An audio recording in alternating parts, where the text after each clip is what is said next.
Welcome to all of our panel members. I know we've got a couple that are running late, but we're going to go ahead and get started because we've got a lot to do today. I'm excited for today because this is get down to business time and begin to put some pen to paper so far, or the rubber meets the road, whatever metaphor or analogy you want to use there. As you've noticed, we've set the tables up a little different for today. And that is by design, one, so that audience can watch some of the work as we're doing it, and some of this makes sense. And the other piece is I would hope that we could maybe not worry about what's going on out and about behind us, or at least behind me, and that we're really focused on getting the work done. We need to have the tough conversations and really get to a meaningful end here as we find success for our students in their post-secondary endeavors. If the audience can't hear us at times, I really apologize. We're going to do our best to do that. We've got mics set up and such. I think we can already kind of tell they're picking up pretty good, but they tell me I'm really loud too. So please, panel members, try to talk such that you're able to be heard over the microphones. With that, we are going to go ahead and get down to business and start in with public comment. We're going to do 30 minutes of public comment today so that, again, we have time to get some work done. As a reminder, we will listen, which we have, and a lot of things, a lot of folks' minds have been really listening to what these public comment have been. That has driven some conversation, so we really, really appreciate that. Please keep public comment to 3 minutes. Alicia will warn you at 30 seconds. And again, to be fair to everyone, to have the same amount of time, we will hold that to 3 minutes strictly. So with that, Alicia, have at it. Scott Bowling, Crawfordsville Community School Corp. And we will do public comment to my left, which would be your left as you're coming up down at the end of the table. A microphone there. Good morning. My name is Scott Bowling. I'm the superintendent of Crawfordsville Community School Corporation, Crawfordsville, Indiana, over in Montgomery County. I appreciate the opportunity to speak to everyone today. I've been following the previous meetings, and I support what my fellow superintendents have advocated, one diploma with multiple methods to reach that goal. I think you've heard that a four-year college degree is not the right path for all students, and that employers are actually looking for things that fall well outside of normal academic work areas, things like work ethic, communication skills, attention to detail, taking initiative, and motivation. And I will tell you that in my opinion, these skills can be taught. We just need to have the flexibility to be able to do it. And additional graduation pathways would open up the ability for us to teach these skills, as opposed to remediation course after remediation course to train all students for a four-year college. You've heard several examples from Indiana schools that are embracing new educational models and forming partnerships with industries and higher education to give students these workforce skills. I toured our manufacturing sites in Crawfordsville and around Montgomery County. They are doing amazing things, and the skills required in these jobs just shocked me. I mean, to make steel out of raw materials, to create eyeglasses where curvature must be accurate to within 1/1000th of an inch, to produce millions of books without a single error. All those things are rigorous in and of themselves and might actually prove more challenging than the academic work, depending on a person's skills and abilities.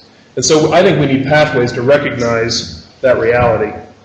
I know that this committee is exploring lots of different ideas to document the skills and experiences necessary to achieve a high school diploma in the state of Indiana. And I know that you are striving for specificity. I keep hearing that. So I will mention two areas that get my highest recommendation. One, industry certifications. I would love to see that being a part of a pathway toward a diploma. And the work ethic certificate. Industry certifications, I think, send a powerful message to potential employers that a student has demonstrated the skills and determination to succeed in a career upon graduation.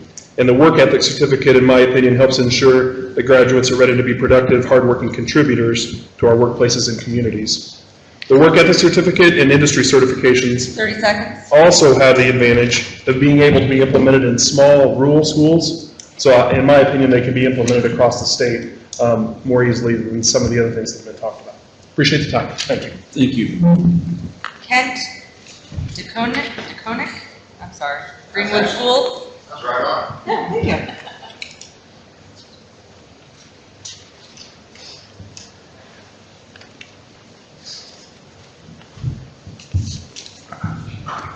Good morning. My name is Kent DeConick. I'm in my 5th year as superintendent of the Greenwood Community School Corporation. Greenwood is just south of Marion County line in Johnson County, and we currently serve over 4,000 students in our district. I want to say, first of all, a huge thank you to this committee. As I look back over all the meeting notes thus far, it's clear that you've committed a great deal of time, have listened intently to a number of speakers, and have been saturated with a tremendous amount of information. I know you aren't doing this for the large amount of money you're making either. You're doing it because you have a sincere love of young people, a desire to help them succeed, and to make our state even stronger by developing our workers for a variety of labor needs that we have. Being on the tail end of these meetings, I don't know that I'll be shedding any new light on this issue. However, I hope my perspective does add to this important conversation. In Johnson County, we have 6 public school districts that I would be proud to have my children attend. With that said, we certainly have a variety of school districts that range in size of 900 students to over 8,100 students. There's also a mix of suburban and rural settings with pronounced economic diversity. This alone makes our county pretty cool. Add to the mix that we have students representing large, small, suburban, urban, rich, poor, and multiple racial and ethnic categories. These students represent a variety of academic skills, interest, and parent support. One of the many common themes I've read that has come before this panel is flexibility in our pathways and differentiation. The beauty of our society is the richness in the diversity of people. It only makes sense that a piece of paper that our students receive as they walk across the stage represents that diversity in our children. It also represents that students have at least the baseline skills needed to go down a career path they wish to pursue. In our schools, we're encouraged to meet kids where their needs are and then provide them with a mechanism to hone their craft. A diploma with multiple pathways that allows for local control to accomplish these opportunities does just that. To emphasize that we're trying to practice what we preach in Greenwood, and as what I'm asking you to do, and I know other districts do, we have created a new Connections Academy aimed at ensuring students graduate and go on a career path by giving them different options to receive credit for coursework and career guidance. This year also, we hired a part-time teacher to work with students in local business industry to get students exposed to career opportunities. We also have added a full-time college and career counselor to further help us individually and collectively work with students to provide exposure to those options. In our schools, we've attempted to secure and to structure as much flexibility as possible to meet students' needs, present and future. I believe that this panel can take the same approach when it comes to establishing graduation pathways. Once again, thank you for all your work. I'm grateful, excited, and hopeful for the new opportunities that will exist for our kids as part of your work. Thanks. Thank you. Jim Snap, Brownsburg Community Schools.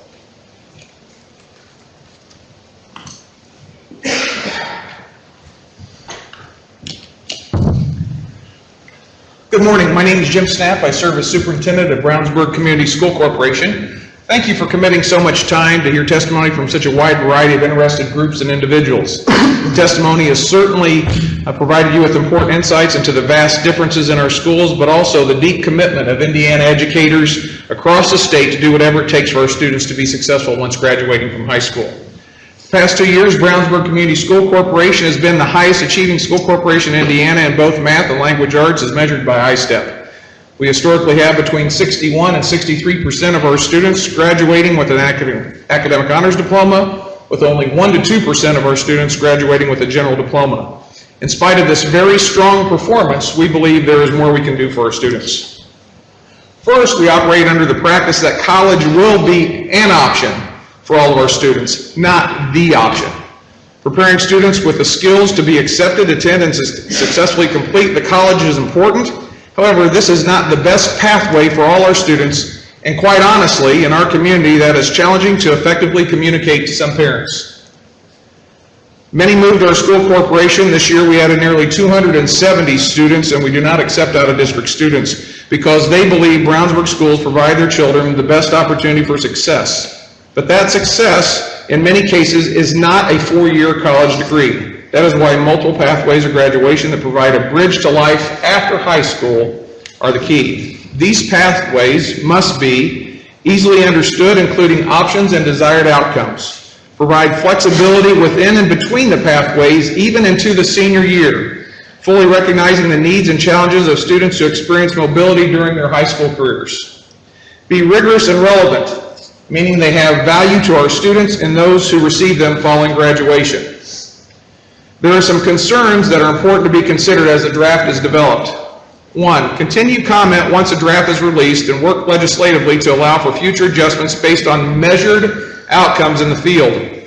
While we have diverse needs across the state, too often successes are not replicated with the frequency that would benefit our students. Be open to eliminate pathways that are not achieving the desired results, adjust those that need adjustment, and permit those exceeding this group's expectations to continue unfettered. Do not go back to the drawing board when this hard work and commitment fall a bit short of the expectations in this area. 30 seconds. Number 2, consider innovative curricular options, monitoring them for the desired success. For example, rigorous math options with relevant computation and in-depth problem solving that fully engage students and more effectively prepare them for experiences beyond high school. Understand this might not be Algebra 2 for some students who struggle to grasp a curriculum of seemingly unrelated and irrelevant concepts. We can no longer tell our students that they will need this someday in life and a day that never comes. Thank you again for your time and your commitment to our children, and I, along with educators across Indiana, anxiously await the product of your critically important work. Thank you. Todd Best.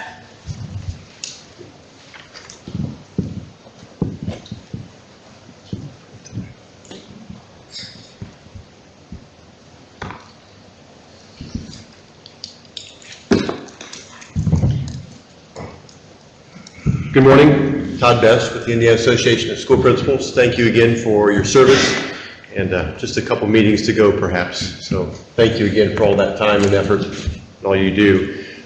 I've looked at this opportunity with a lens of many of our schools and many of our students are doing very well, and validating what that work is going on to me is a lens for us to use as a springboard to go forward. If we think about pathways, we think about outcomes. And we have students who are achieving the academic honors diploma, and we know that's extremely rigorous, and I would say all in all those students are successful. If that were to become one of those pathways, that then drives the conversation early and moves students to a higher level. I then think about the students then that don't quite attain that. And maybe that's just a particular course in that senior year. So how do we support those students? And I think if we think now as our Core 40 as our default diploma, what are the options that are inherent in that diploma that then support it? That could also be a 4th year of math because those honors diploma kids are pursuing down that path. That's certainly desired by our higher ed institutions. What if there was a concentrator option in that? Because Core 40 kids sometimes are at varying levels within that diploma strata, but that concentrator option also exposes them to different opportunities and gives greater direction that it isn't maybe just that 4-year college approach. I think about a course sequence also for students that don't necessarily have that interest in that career area, but can move through with a particular set of courses that we desire as well. Again, I can begin programming that if I'm that high school principal from the very beginning, understanding who my kids are, and again, realizing that Core 40 becomes somewhat that default pathway, always trying to elevate to the academic honors diploma.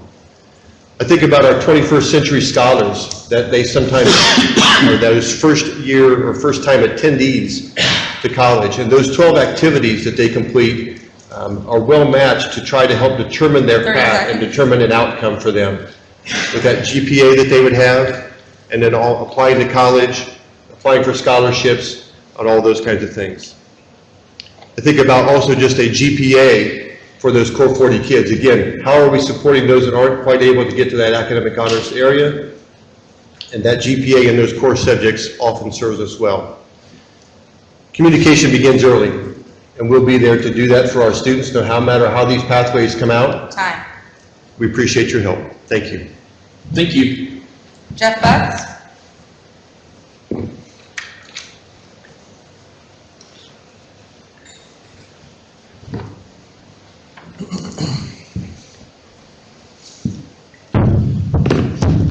Good morning, my name is Jeff Butts. I'm Superintendent of the Metropolitan School District of Wayne Township. I'm also the President of the Indiana Association of Public School Superintendents.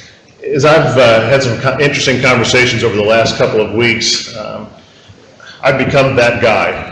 And I remember when I first got into education and were hearing veteran educators who kept talking about things being cyclical in education and those things coming back, that they could outlast and outweigh those things.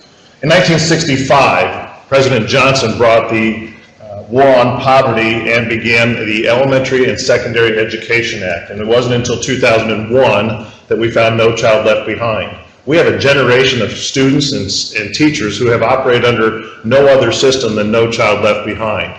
In 2015, we had the pleasure to have ESSA as a new opportunity for us to look at how we educate our children differently, at how we assess our children differently, and how we communicate that to our communities. For the first time, and maybe the last time, dare I say, in my career, we had the opportunity to see significant change. But as we look at what's been happening inside of our schoolhouses across the state of Indiana, there are many things that are happening right, and many things that we are doing well. And I think the challenge that is before this panel is to find those things that are going well, that we are doing right, and then to enhance them. And I know that's why this panel was established. I want to say that I could not be more proud of the involvement of educators across the state of Indiana as collaborators. And I want to thank you, Chairman Ernest, for all of the people that you've invited to sit at this table over the last several weeks and months, along with the people that have traveled from all parts of the state to provide testimony. In my 20 years in Indiana, I have not seen an issue that has brought people together more than to concentrate on that end result, that finish line for our high school students as they prepare to go off into the workforce or into college. So I thank you for all of the work that you put together. I know today begins that really tough challenge in which you'll receive a lot of feedback once you throw that stuff up on the wall and see what sticks. And that's the challenge that we've been working towards. And so thank you for this opportunity and for listening to all of the educators and the professionals and the industry folks that have come to the table to provide comment and to lead us to today. I look forward to hearing what the panel comes up with during this session. So thank you. Finally, Irma Lauderdale.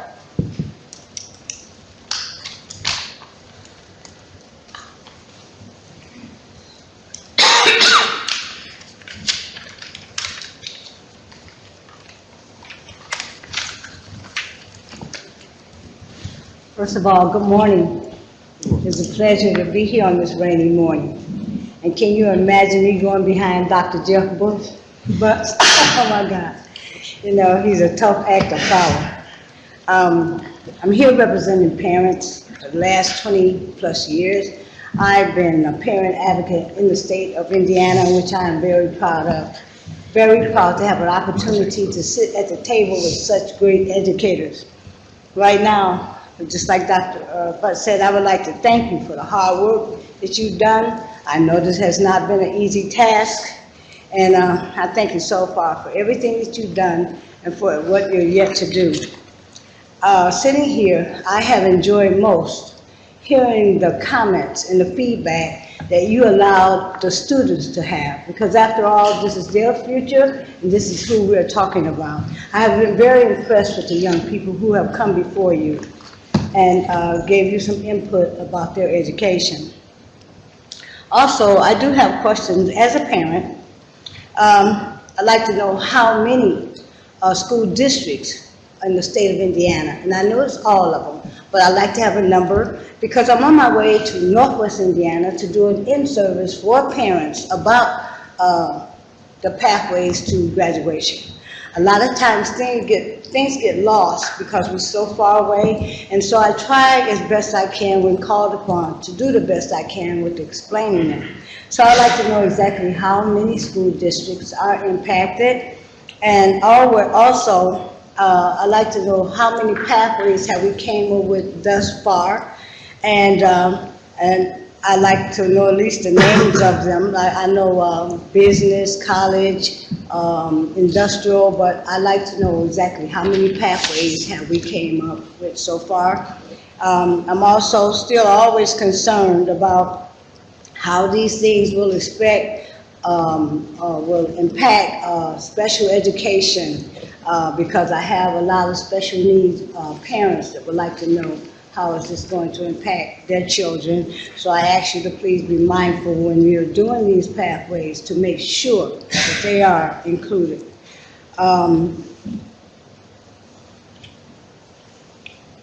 Last but not least, 30 seconds. as we travel down these pathways, I'd like to know, are we going to have somebody monitoring and checking as we proceed and as our children accept this to see how it is really affecting them and how it's benefiting our children? Again, once again, as a parent and grandparent, I thank you for allowing me to be here. God bless you. Thank you. That concludes public comment.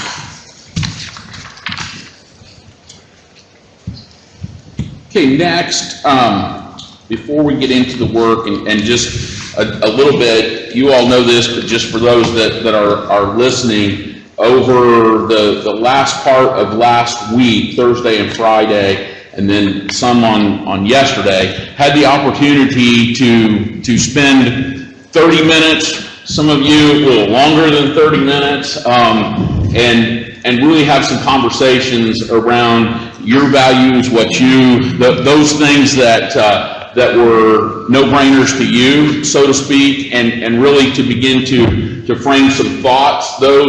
Your notes from what I took with you, or ones that you brought are up as well, and so you can refer to those.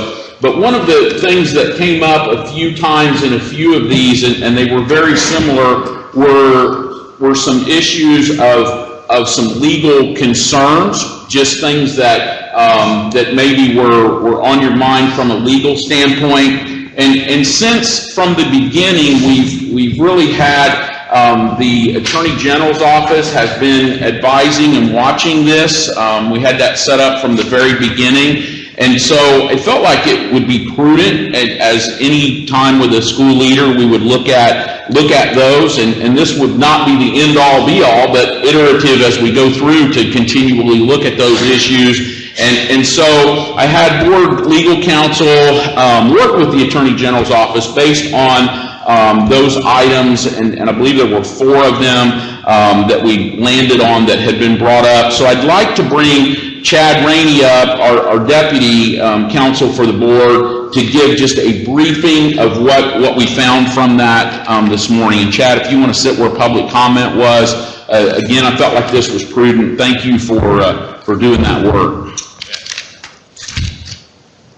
Not a problem. Thank you. I'm Chad Rainey, Deputy General Counsel for the State Board. As Dr. Ernest said, this was working with all of the various stakeholders and people who sit on this panel.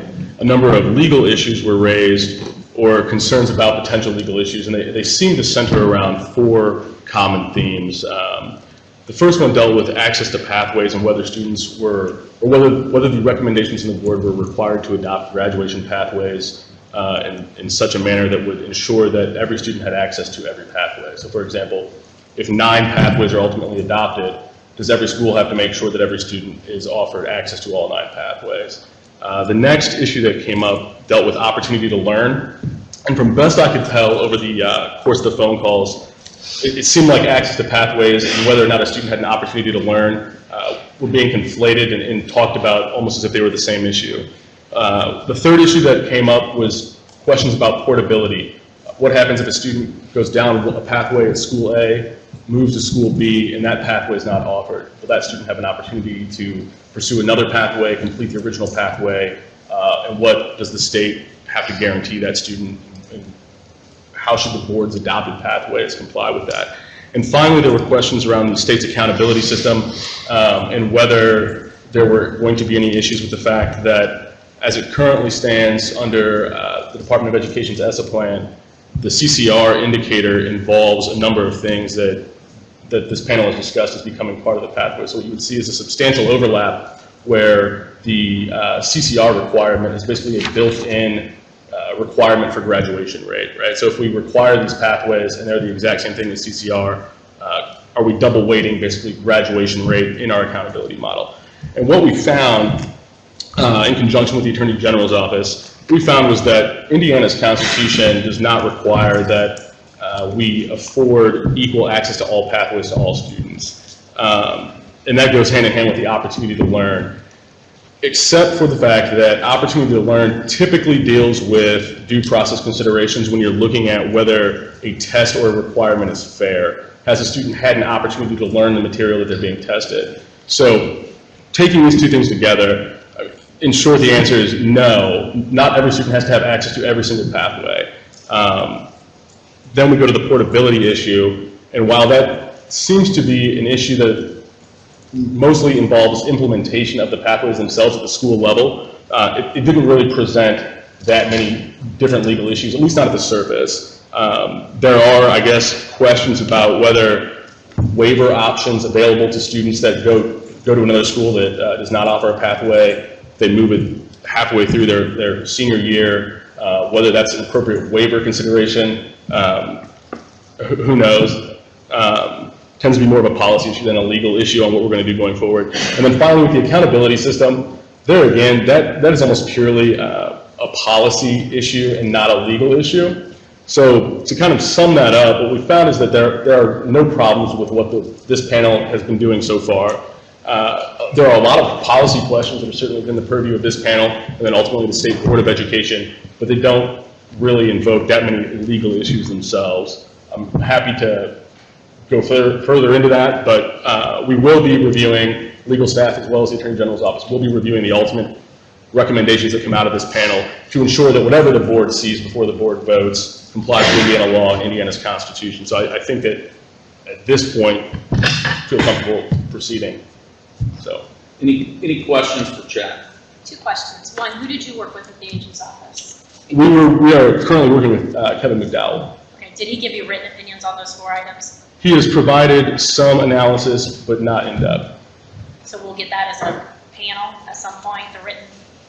I do not know at this point whether those deliberative materials will be made available to the panel as a whole, but Thank you. we will ensure that the board has copies of all of those.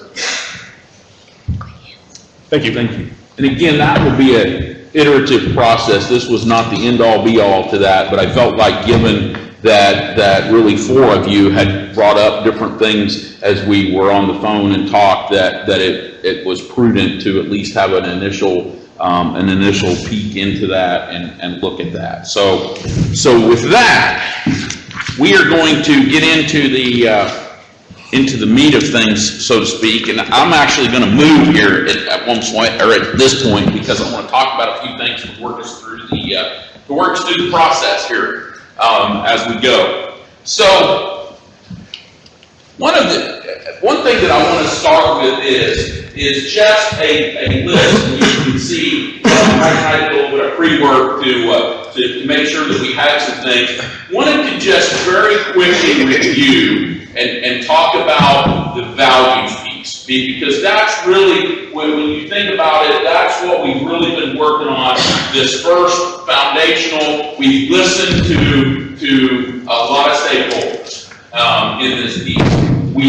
We've had those conversations around what this should look like, and we've heard a lot of things. And so we've heard, thank you, Mike. We've heard equity, relevance, simple, start early with awareness, applied learning, portfolio, should reflect a system that teaches students how to learn, flexible but yet rigorous, with accountability, outcomes-based, and then we start to look at how do you design around that. Are there any, so I would stop and ask this first. Is there any value that, and I also try to capture what you all talked about in your meetings with me, is there anything that I've missed on that list? Is affirmation up there? Because I think what we heard like from Jeff today and Todd both is just affirming what's going on well out there as well and building upon that. I don't know if it's. Yeah.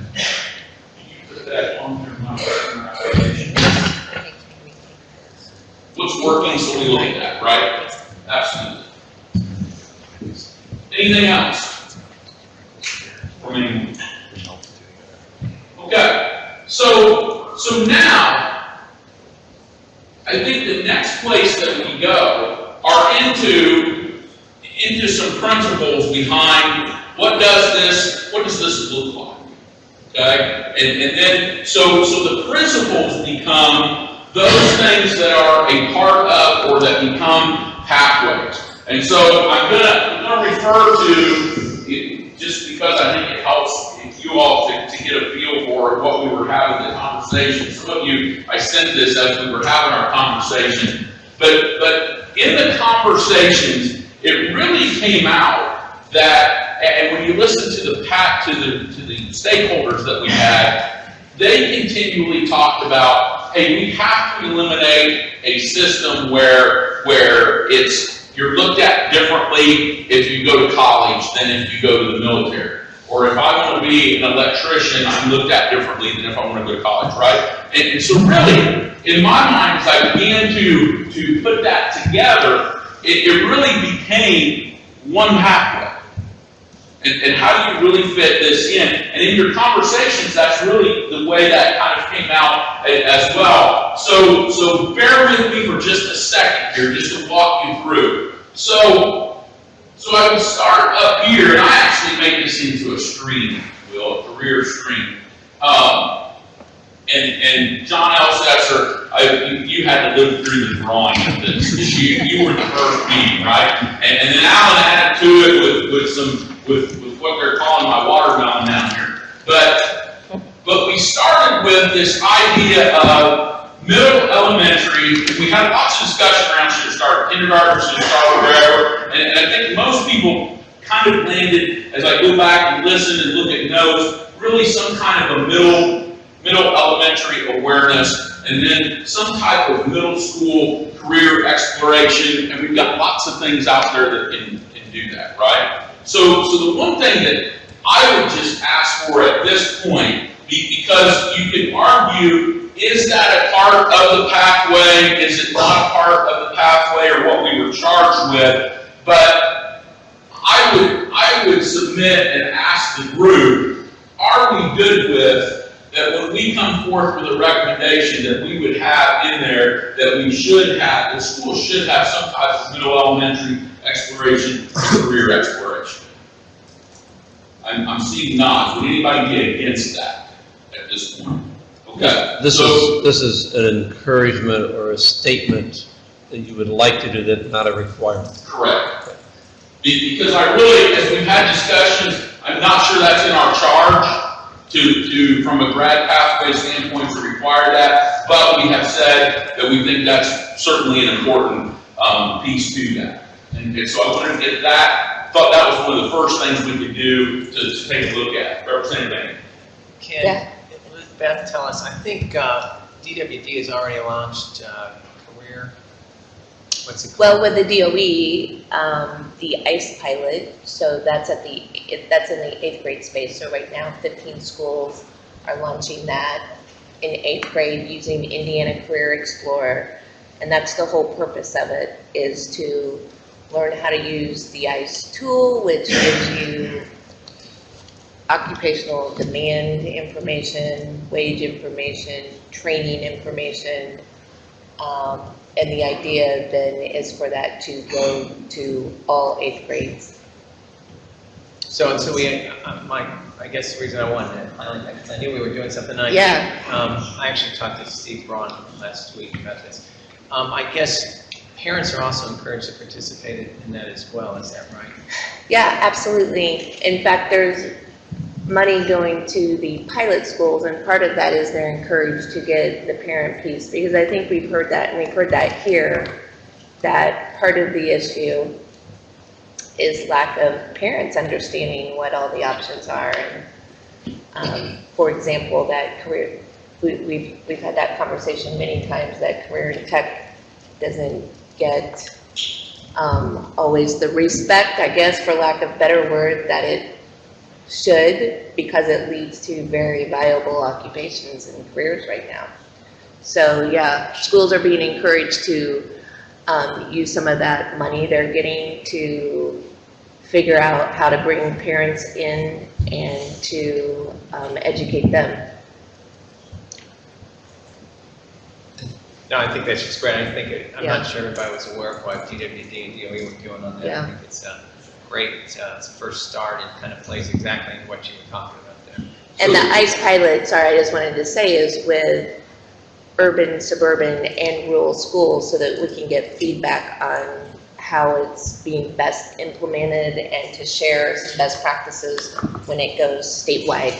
Which is that data piece that was talking about earlier. Yeah. And how you do that. Dr. McCormick, with what you're doing with them and this, are you comfortable with it just being a piece where, hey, we're recommending this as part of this?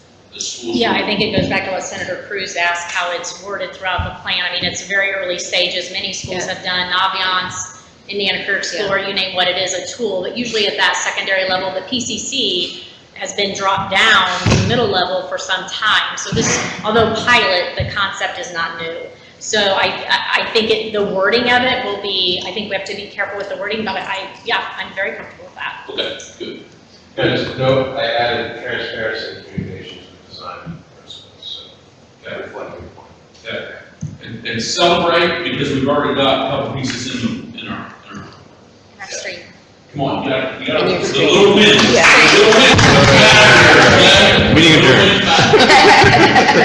Now, so then, see, I draw you, but we still got us where we need to be, right? So then we would move into high school, okay? And we're gonna shift off my drawing pretty quick here. But we would shift into high school, and then this went into, at Alan Taylor's advice in the call, we went into what we were calling currents at that point.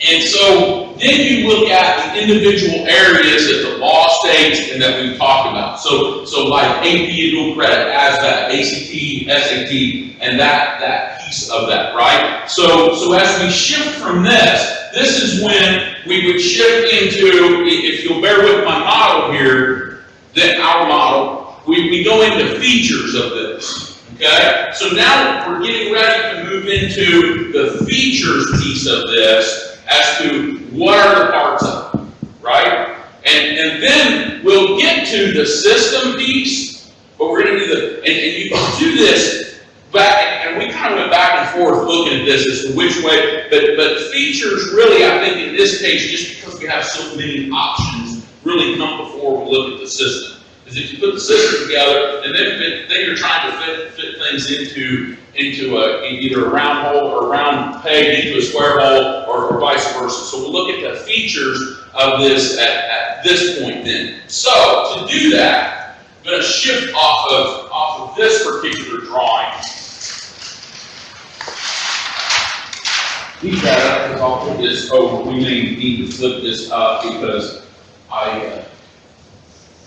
Beth's notes are on here, so Beth, if you need to refer to something, we'll get. I stuck yours right up here because you were in person. So where we can start is here's the things that Town 3 gave us as you may use, as you recall. That's the way that looked, right? So ECAs, nationally recognized certifications, IB exam, AP exam, dual credit, transcripted credit. I put all those kind of into transcripted credit. Industry recognized credentials, ASVAB, or another pathway as seen by the State Board of Education.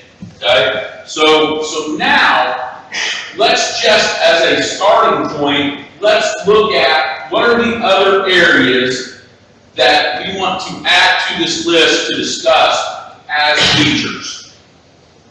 I think the meetings that I was in, the concept of internships, apprenticeships, working on the job, I don't know what, I guess internship maybe is the best. Work-based learning. What do you call it? Work-based learning. Work-based learning would be something we ought to consider to having some merit as a pathway. Okay.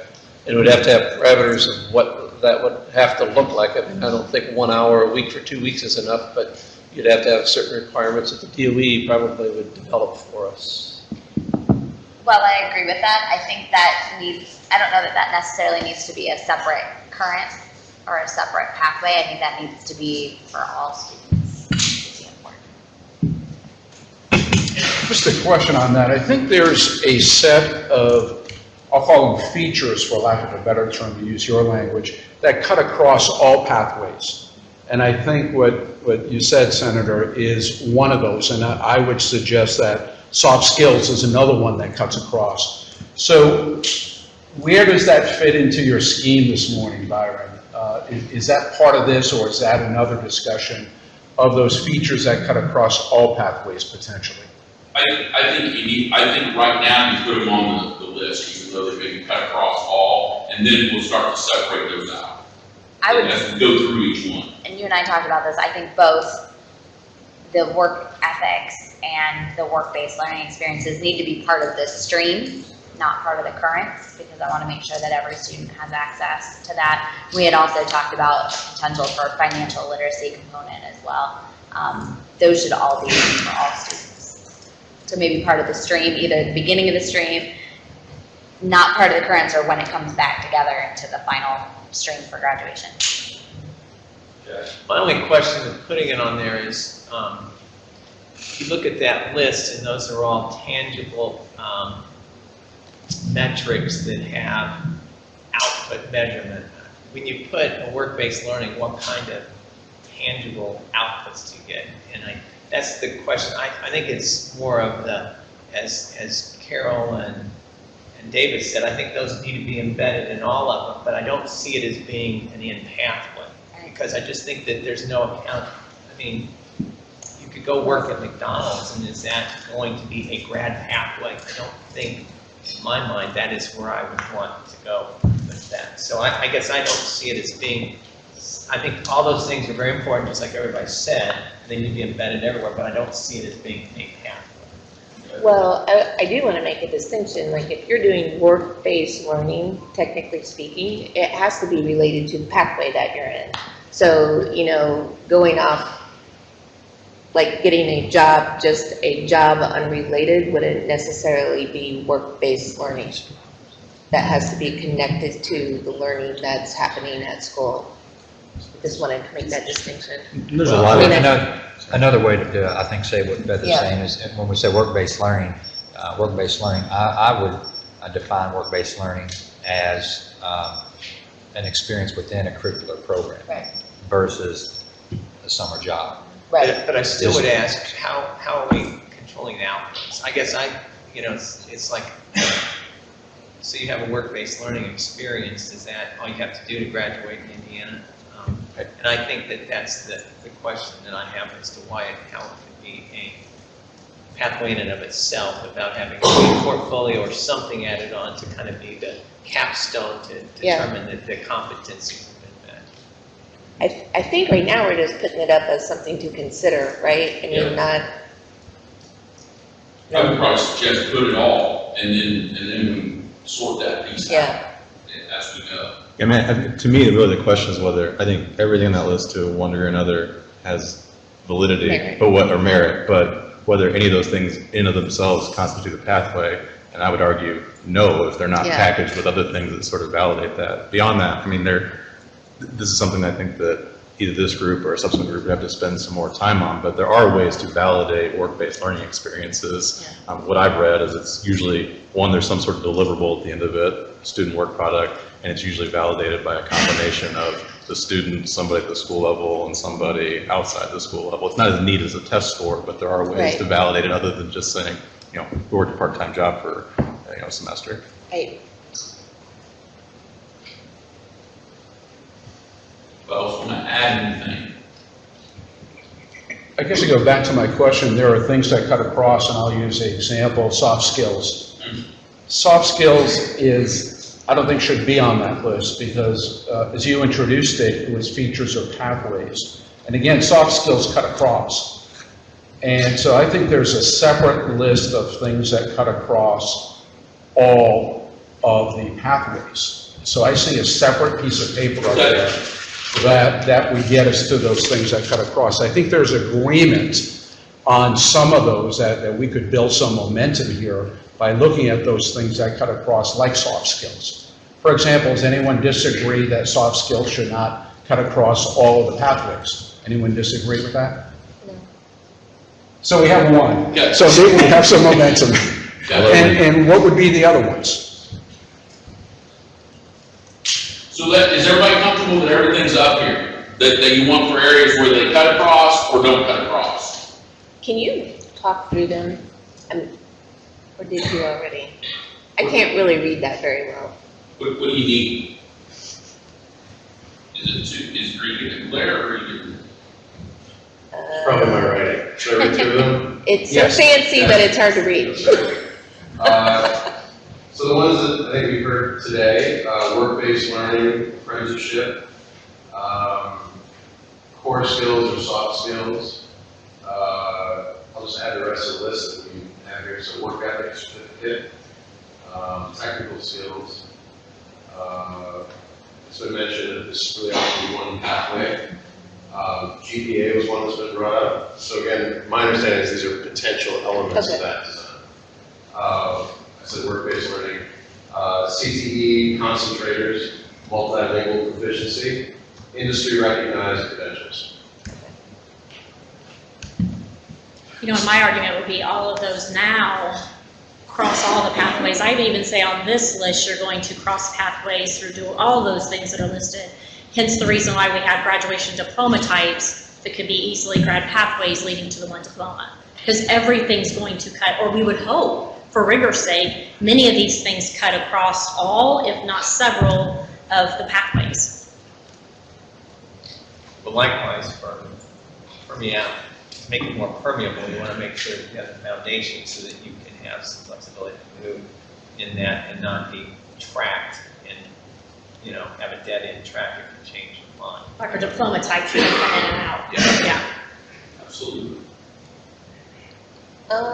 From the last session where, or I guess it was 2 ago, when the experts came back, and I don't know if this is up here, I can't really read the other side either, but we heard some things about that other states are doing with just acknowledging well-rounded students, things like leadership in extracurriculars, or recognizing and giving credit to long-term service learning or volunteerism, or, gosh, I'm trying to think of what else. Even holding a particular job, now I am talking job, not necessarily related to, but having held a job long-term. Just, I think, 2 years. yes, just some ideas that need to be thrown up there as things to consider as we get down to the work.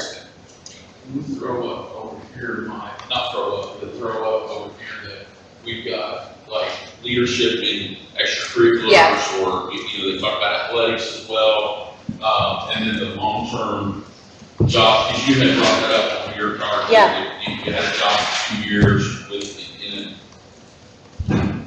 that shows something, right? Yes, you have to have some Like of the probably core they go to skills. work, Yeah. still working. Yeah.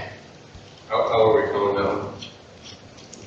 Which one? Oh, I said She leadership. called that long-term job. Yeah. Great, thanks. Byron, can I back up just a minute? So I'm Yep. wrapping my mind around this, and just from this panel, I know I'm one voice here, but I want to make sure I'm clear. So based on the comments that were made earlier, are we saying when we are considering this, that we are now as a state not worried about equal access for all students, about portability and opportunity to learn? Because that conversation goes one way or the other. So I just need to know, are we the state that's going to say that we aren't worried about those 3 really big factors? So I think it really drives the conversation in a lot of ways. I guess that's my question of, I heard the legal opinion. The legal doesn't make it correct, per se. I mean, for students' sake, is that us now?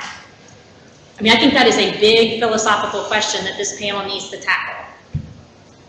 Are there particular things in the list that you're concerned about?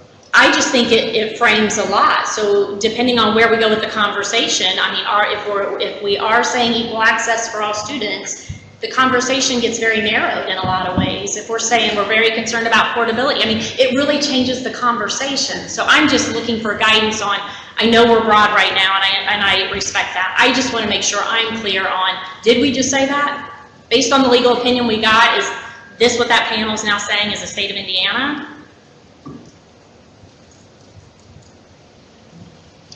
I mean, I heard the legal opinion. I just want to know, is that where we are going? Are you talking about the chart on the left one? I'm talking about period. You pick a chart, you pick anything around the room. I mean, it's the whole conversation about access for all students, about the portability and opportunity to learn. Those are huge. Those are huge across the nation. ESSA is founded on opportunity for all students. So I just am asking for guidance from this panel, and I'm just asking so I can wrap my mind around where this is going, because I heard the legal opinion. But is that what this panel is comfortable with? I think that shifts Indiana. I mean, that's a big philosophical question, I believe, that needs to be answered before we tackle what's in and what's out, because access for all students, when Indiana looks so diverse in our districts, is just a big question, I think. Well, I think there's already, by current state law, every school has to offer every diploma option, so anything that would be required as part of a diploma currently would have to be available to all students. I guess my question would be, the exception of industry recognized credentials, which we've talked about that at great length, and IB exams, which are a fraction of what's around the schools. Is there anything on that list that isn't broadly accessible to all students today? Well, if we're saying well, it goes off to Doc Brown's here, and he brought up the point of resources. So if we're saying nationally recognized exams, and we're not saying equal access, you're going to have some districts that can't afford it, and others say I can afford it. Well, you have students who are going to be narrowed or broadened on opportunities based upon how this comes out, but that's equal access. I mean, that's just one example. Is Doc Brown here? In the back Less here? money is going to grow on trees, so I'm happy to take the money. I don't want to put words in his mouth, but I think what he said in the first meeting or two was, the state would be willing to invest in pathways, we just couldn't invest in a multitude of pathways. Okay. Well, and I would argue that, as Jason said, we already don't have, to a degree, IB is not available in every school. But it's not a grad pathway. I know, but it is. I mean, it's a different conversation when you're saying you have to have these to graduate. But we're providing, this what is you're just asking is, do every one of these pathways have to be available to every single student? Yeah, so if I go to Ben Davis, I can graduate 8 different ways. If I go to Westell, no picking on Westell, it's just smaller, I might have 3 of the ways. And are we as a state comfortable with how that's defined? And that's, I'm just asking if that's where we're going to go. For me individually, I would say, I would want to see every community offer as many things as they can, but I wouldn't want to limit Ben Davis in the things that they can offer students just because Westell can't offer. I would like to see every community offer as many things as they possibly can. And if you're going to use that argument, then we're in real trouble right now, because I guarantee you that if you go to some of the small rural districts, they don't have access to physics. They don't have access to the more rigorous courses that we make available in an urban setting. So we're already. But that's a different conversation on curricular. It is and it isn't, because if you're talking about, I understand. But you don't have to have physics to graduate. We're saying, what do you need to graduate? Sometimes you have to have advanced. If you want to go into engineering at Purdue, you probably are going to have those advanced, and we're not thinking that. 2 different conversations, I would think. No. I'm just saying, when you're saying you have these opportunities to graduate, that is access to students, that's opportunity to learn. That's a very different conversation of, are you offering every single course in the curriculum? Because you don't need that to graduate. These were saying you have to have to graduate. And if I'm the only one concerned about it, I just need to know if that's where we're going to go as state of Indiana. I think there's a difference in saying you have to have and you can have. I think that we give schools as many options, for me, as many options as you can offer. That's great. And do I accept? I'm from small town USA, Scottsburg, Indiana. Do I accept the fact that Indianapolis has things then can offer things that Scottsburg can't. That's just, that's the nature of the beast, absolutely. I mean, that's where I grew up, love it, I grew up there, but there are things that Indianapolis can offer, even with the job shadowing programs, that Scottsburg's not gonna be able to do. But I don't think it would be fair to those schools in Indianapolis to say, you can't do that because Scottsburg can't do that. But right now, we've designed the system that every school, every high school can offer the diplomas that are offered. So If we move away from that, I'm CTE worried is about not access. equal. Pardon me? CTE is not equal around the state. Some have Right, so you don't welding, need that to some, graduate though. Like you can that's get- one of the options. Correct. So it's not available to everybody equally on the option if you took a CTE diploma track. I think any change you make is going to create some short-term capacity challenges. The question will then be put back to the state, whether it be the state board, the General Assembly, others. Are we in a position to make an investment to address those capacity gaps? And that might very well change the conversation, but I don't know that we should let that unknown keep us from at least contemplating what this could look like. Can the pathway become a sort of menu similar to like the academic honors diploma, where here are the things that you have to have, and then there's a portion of it that there are options of how you're going to meet that. There's like 5 different ways, whether it's dual credit or your SAT score or whatever. I mean, can the pathway almost be formed in that way where we say, here are the essential core things that everyone has to have to meet this pathway, and then here's a list of other things, and you have to have X number of these to finish your pathway, and then So we're back to diploma types. it does kind of become that, but Yeah, but not it gives really. more flexibility for the local agency to say, I can still offer this pathway even if I'm not offering all 20 of these options. So what she's saying, and I kind of Yeah. agree with what you're saying, you would have maybe the top 5, and then to go to local issues, credentialing maybe in Scottsburg is going to look a lot different than credentialing in Indianapolis. So they don't have to have exactly the same credentialing, but they have to have an option open to them. And I agree with Jason, and when we were talking about this, Senator Cruz and I were talking about this with principals and superintendents, one of the issues was capacity. As we build, especially under the career tech, that as we build those pathways, it's going to take some time to build the capacity because of the fact that there's not equal access to those programs all across the state. But I do think we want to keep the local flavor and keep the flexibility. I mean, that was the other key word that I thought we kept hearing is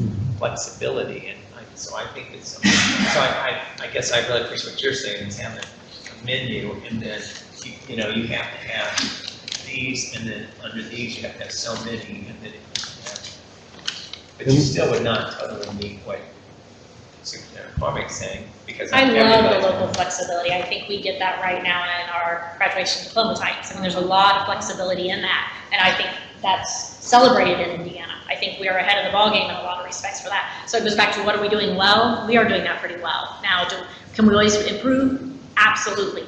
I just want to, it's a very different conversation when you talk about equal access to a graduation pathway. That's my point. And with the job learning, the job-based learning, I understand that, but with e-learning and online courses, or would that, is there a way for us to use that? You know, if there's a teacher at Ben Davis that's amazing, why can't we tap into that? If I'm in Scottsburg, Indiana, why can't I tap into what Ben Davis has to offer and take that course? And that would limit the expense that Scottsburg has to pick up. You could do the course library through the Department You of already can. Education, yes. Okay. You got tons of online. But I'm saying resources. that to my point, addresses your concern of access to some things. Or does it not? Some, yes. And to your question, we're still, when we're talking about a menu, are we still talking about a single diploma though, correct? A single diploma with badges? Yeah, I think. Yeah, I mean, I think that becomes part of the, here's what you have to have, is this Core 40 diploma or whatever that is. Because I know that In there's addition. an accountability panel, but they're married. So I mean, we can think about that graduation rate and all of those unintended consequences that we have more than one diploma, all those things wrap back in to what we're doing. So I think a single diploma has been everyone's wish. I would hope that that's the case. And it's certainly come up over and over. Absolutely. There are aspects of our current law that the diplomas in our current law, if this group is going to want to actually get in and try to change the diploma, we had a work group that worked 2 years to try to change it, and state board nixed it after a 2-year work. So I don't know if this group wants to get back into getting into the thing where we're going to change the diploma requirements in Indiana. I thought this was separate from the diploma requirements. We're just adding this as a menu of options for students to be able to do this, but they still have to meet the diploma requirements separate from this. But piggyback on that, I mean, Corp 40 is statutorily put in place, so you really have to work on that. I don't think that this panel can make any recommendations, but it's going to have to be something I think statutorily.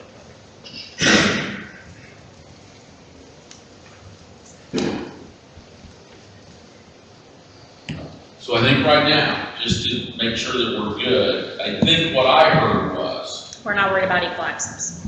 at least at this point. Okay, interesting. Is that fair? Mm-hmm. Okay, I'm getting the nods there. But again, as I would say, that's iterative. We can come back, but certainly to move us forward. Does anybody have anything else then that they want to add to this list? Yes. Representative Boehning can remind me, but we passed a new law this session on equal access or access to different courses. Well, that's the course access library, Yeah. which is what.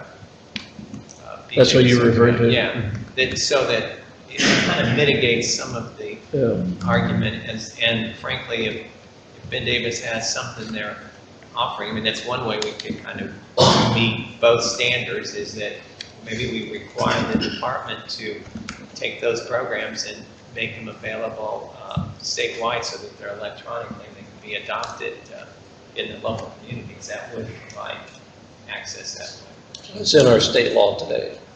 The course access libraries, but we don't mandate what they have to put into it. I mean, we could take the next step and say, to meet the equal access argument, that any program that is on there has to be made available on the course access library, so that whenever possible, so that everyone have access to it.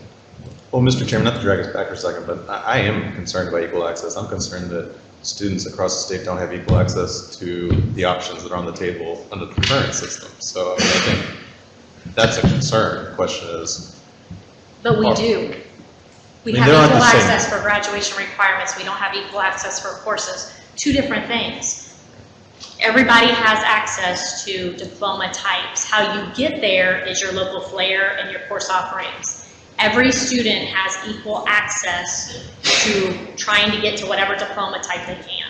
I think every student has equal access to 40 credits. I don't think that students have equal access to quality options that are recognized outside of the Two different conversations. Right. Well, it's hard to have one without the other. I agree, because I think I would argue, go back to the equal access in terms of getting into Purdue University, that you're going to have more rigorous science courses that may not be available in Scottsburg, but are available in yes. So I have technically made a student, because I live in Scottsburg, forget the pathways, because that's just a way to get to a diploma, but effectively I'm not have my career, my opportunities in life have been mitigated by the fact that it's not equally available in that community as opposed to other. But they can still graduate with a diploma. But they can't get what they want. I understand that. I think those are two different conversations. I just want to make sure I'm clear that we are not as concerned about equal access toward diploma types. Equal access does not necessarily mean the same. And if we talk about flexibility, how can you have the same and flexibility at the same time? Because I think you're really talking about equal access and equity. Is really, I mean, there's right. That's the more correct term. So, I mean, we don't have it now anywhere in the nation. If you look across the nation, there are some pockets of schools that have more than others. And whether it's pathways or funding or whatever it is, that's just the reality of where we are. So if we were to set that as a criterion, then that certainly limits us on what we're going to do.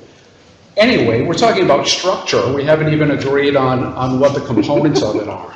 And so, I think maybe a more productive conversation may be what is the substance of what we're trying to do, and then we can apply maybe some of these criteria to what we come up with. and revise at that point, but I don't think there's any agreement yet on any of these. Yeah. And I would suggest, Mr. Chairman, maybe we start there. I like that, where I was going, thank you. Okay. I think, so let's go to your point, because that really is the next step, right? What are those areas, and I think this would make a lot of sense, what are the areas across all that we all agree on? And get those, then to your point, Jana, what's the 5, 6, whatever those things are, and then that begins to get us somewhere, right? Those are the pieces that we've got here. So Mike, I'm probably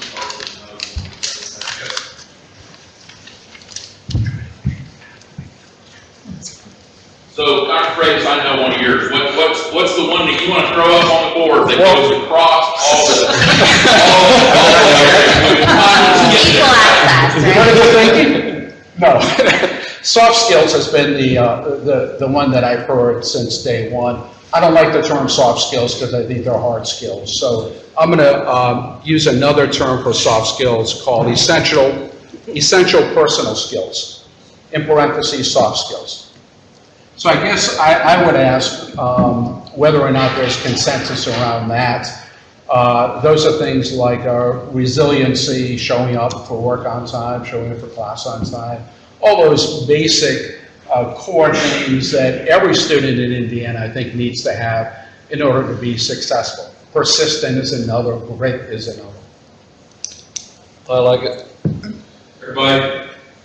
I mean, I think it's hard to say soft skill or essential life skills and personal skills are not critically important. I keep going to the backfill aspect of a lot of this, and I'm sorry, I probably need to stay here.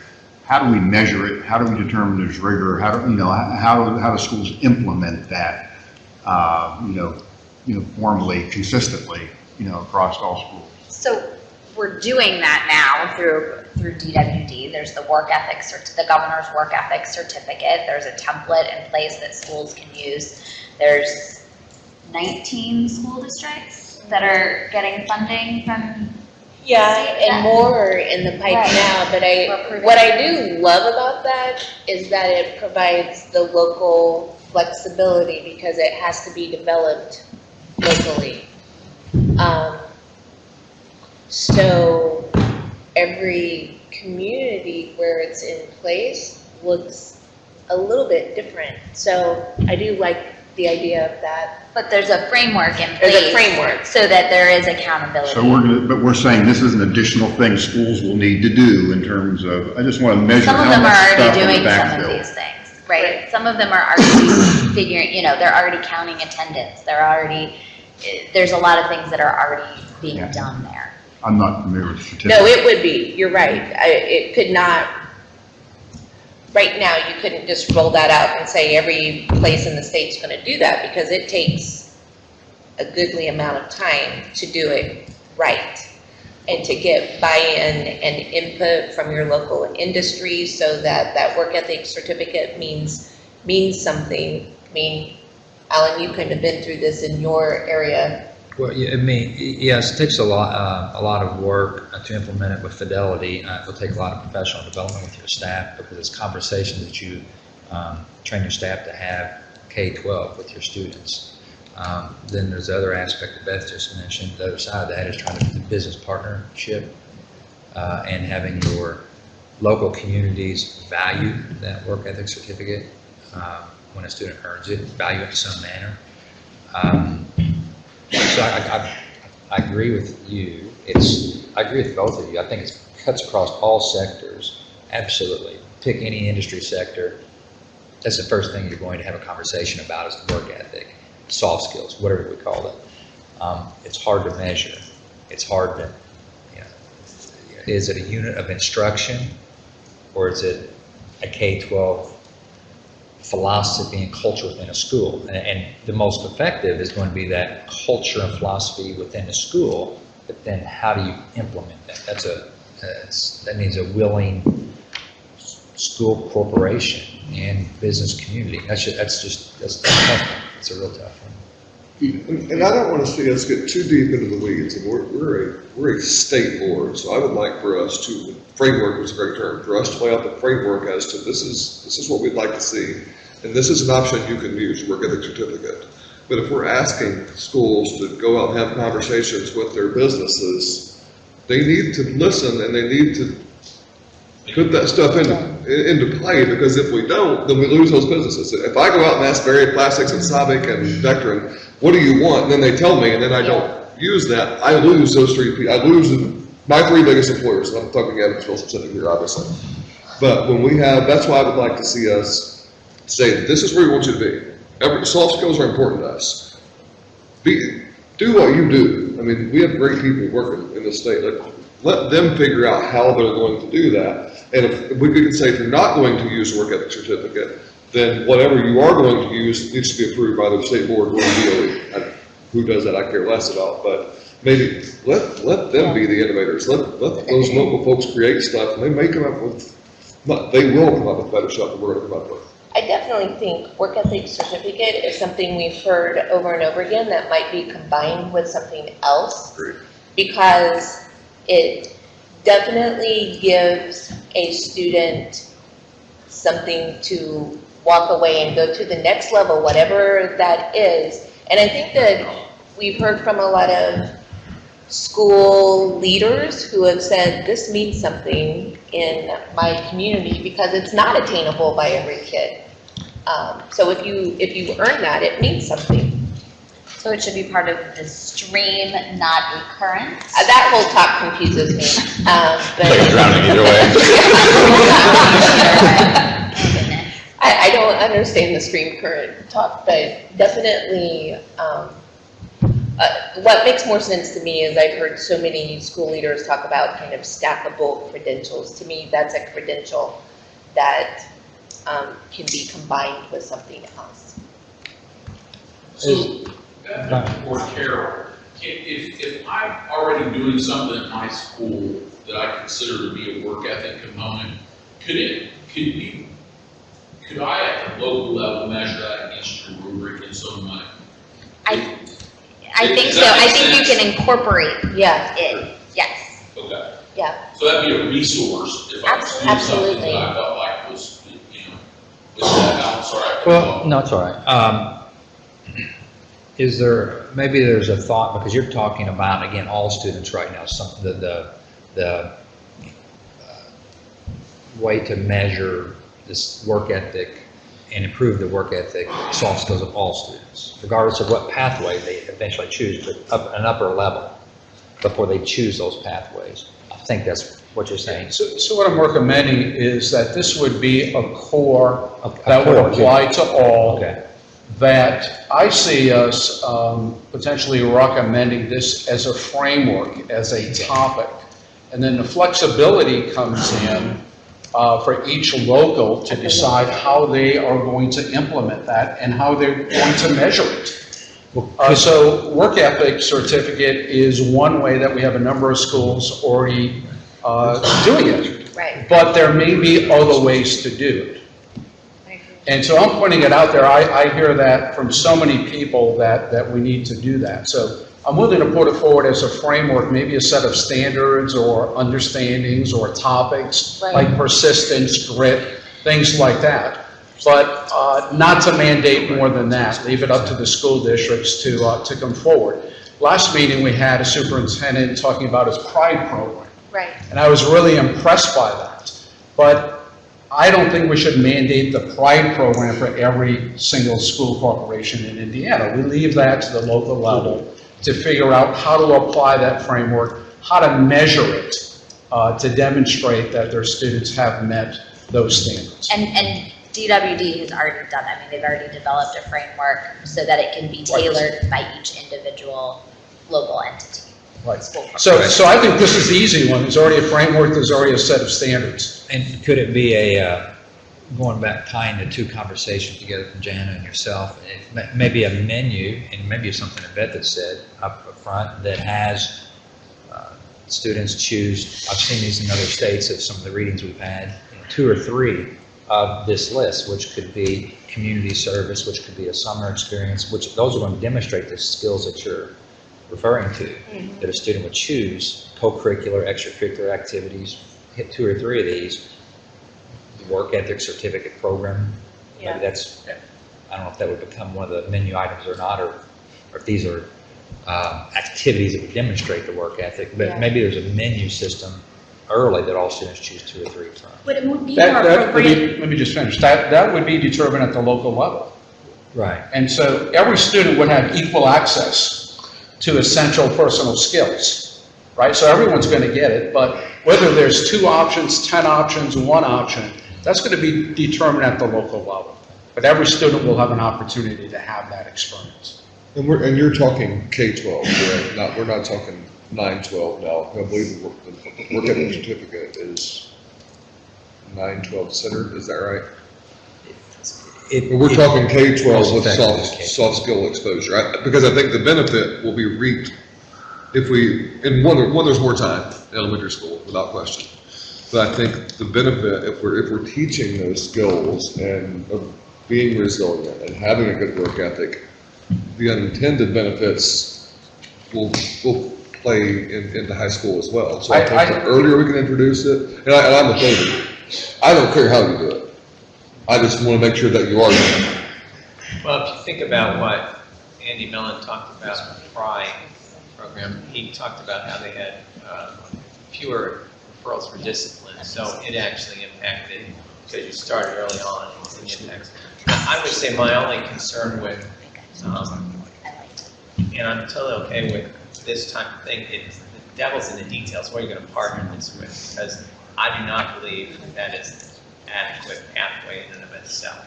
And so, I think it's important, I kind of think it's more, it should be embedded in all the pathways, not isolated. So wouldn't it be more appropriate to let that land in the graduation plan that every student has to have? So I agree with leaving local flavor into how that is defined. One school system may define it one way and it may look other ways, and we could have somewhat guardrails with that, but every student's going to have a plan toward graduation. So why would that not land there? So there's so much of this we're already doing, but it's just shoring some of this up, which I agree. I think there's a time and a place, and we need to be purposeful about it, but how that academic honor students looks is going to be very different based on experiences, time and schedules, yada, yada, versus students who may have different type of experiences. But I think that may be a more appropriate place for it to land, because everybody has to have it, and if we're purposeful in it, let's define it there. I disagree, because we say we're doing it now, but yet we hear from CEOs, business people. There's a statute, there's 2 statutes, I believe, that require it of our public schools. And this is the #1 thing I hear from business people. They want those soft skills. For whatever reason, it may be funding, doesn't matter what it is, it's not happening at this point. So I think we need to have it stick out in the framework so that it's visible to everyone that it's now a requirement that we're going to measure in some way. And that's going to measure at the local district, and just to ensure all students are doing it. I'm not sure we do it K-12 at this point. I don't think we do, other than the superintendent from. So the PRIDE program is going into middle school and then into elementary school. They're kind of the grandfather ideal for this program, and so I think the idea is let's try to do it in high schools and expand it more statewide, and then I think the idea was to bring it down into the middle and elementary level. So is it important for a 5th grader to be responsible? I'm working my darndest to get my 10-year-old, yes. Okay, so hopefully we're not going to have that discussion that 3rd grader, 4th grader. So my recommendation is that it's K-12 and let districts decide how they're going to do it. And then I also think we need to come up with how we're going, and again, I hate to bounce back and forth with accountability because I know that that's not what we're doing here, but it's related, is if we want something to get done, 1, we're going to measure it. And 2, I think we have to reward people for doing it. So maybe this is a data point in elementary school that we always say elementary needs more data points. And maybe this becomes one of those data points that if we truly believe that this is important, then 1, let's monitor it, and 2, let's reward folks for doing it. Outcomes. So our Grace has made a recommendation. Do we Pleasure of the group to have this on the board at this point. Okay, now, can we add over? So from what I heard, so I'm going to try to move us as well. I think we can move over the idea of the extracurriculars and that piece into that. If you, what I thought I heard was, so help me out because I don't hear so well, that could be a part, that is part of work ethic, right? That team building piece and what have you. So if the school wants to use that, whether that be band, whatever they can, right, Beth? Because that was one of the things you had in your, with what you were looking at from your perspective. So if we can somehow capture that piece, then we've got that off. Is there anything else that would go with that? You see what I was trying to do there was kind of pull some things into that from the list. Is there anything that I missed that would go over with that component? Do we limit that at all, or do we say extracurriculars and leave it to local? Because I agree with the debate. This is a piece. Yeah. It's not the whole pie, but this is a piece of that pie. But I mean, I'm a sports guy, so I understand. If you play a varsity sport, if you are in the band, we talked about ag. If you're an FFA, that paints a picture for me of who you are. And if I'm an employer, that's an impressive thing to me. Right. I just sent, Gordon's not here, but I sent a kid to speak with Gordon, who played football at IU last year. Gordon is looking at hiring, and he said he knows how to work and knows how to win. That's two things that I look for. So again, I don't know how you measure those outside of just saying if you are part of it, that paints a little bit of a picture of who you are to me. But again, you would hope that would come out on the outcome side of that, right, for that student. And I guess personally, I would not want to limit, because then it goes to that equal access. If I have, if I'm in wherever and I have an ag program and a really strong FFA, that's going to look different than somebody that doesn't, right? Because you certainly wouldn't want to limit that piece. So hopefully for all those ag people that said were giving me crap last week that I had never brought up FFA in this, I brought it up now. Thanks for helping me bring it up. Does the, like long-term service learning or volunteer, that's something that when we had the panel of experts, I see that could fit in there as well. Because it, again, sort of fits that same schematic. You've stuck to something for a long time, not just padded your resume the last semester of your senior year for college apps. I can see it fitting on there somewhere. Service learning with that person. Yeah. Essential personal skills. Yeah. You're gonna have Dr. Fraser. I'm getting it. I'm using it now. Do you have, is like community service and civic engagement in? Yeah, civic engagement would be the same. Yeah. I know that academies, when they are deciding, service academies, what students accept, that is a high priority. Yes. Is community engagement and community service, et cetera. So are we talking about like service hours there, like where you're out doing something in the community that you're not the job, you're not getting paid for it, it's just you're being civic minded and serving your community. The academies, but somehow that it's long term, so it's not just.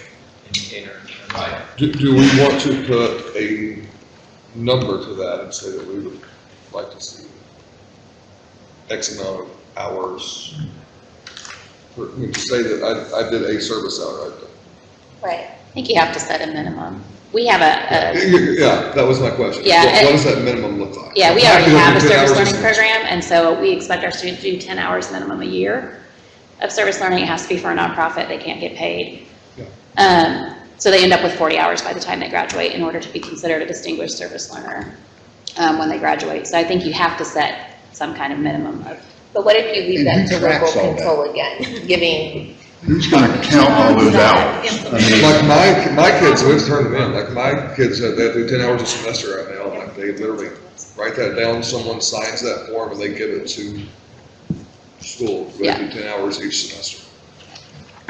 I mean, most organizations, clubs, et cetera, have, set, locally, different districts. Honor Society has it in our school. You have to do X amount of hours, and then we have like a performing arts honor society also, and I know they do the same thing, not in performing arts, but you do hours somewhere else.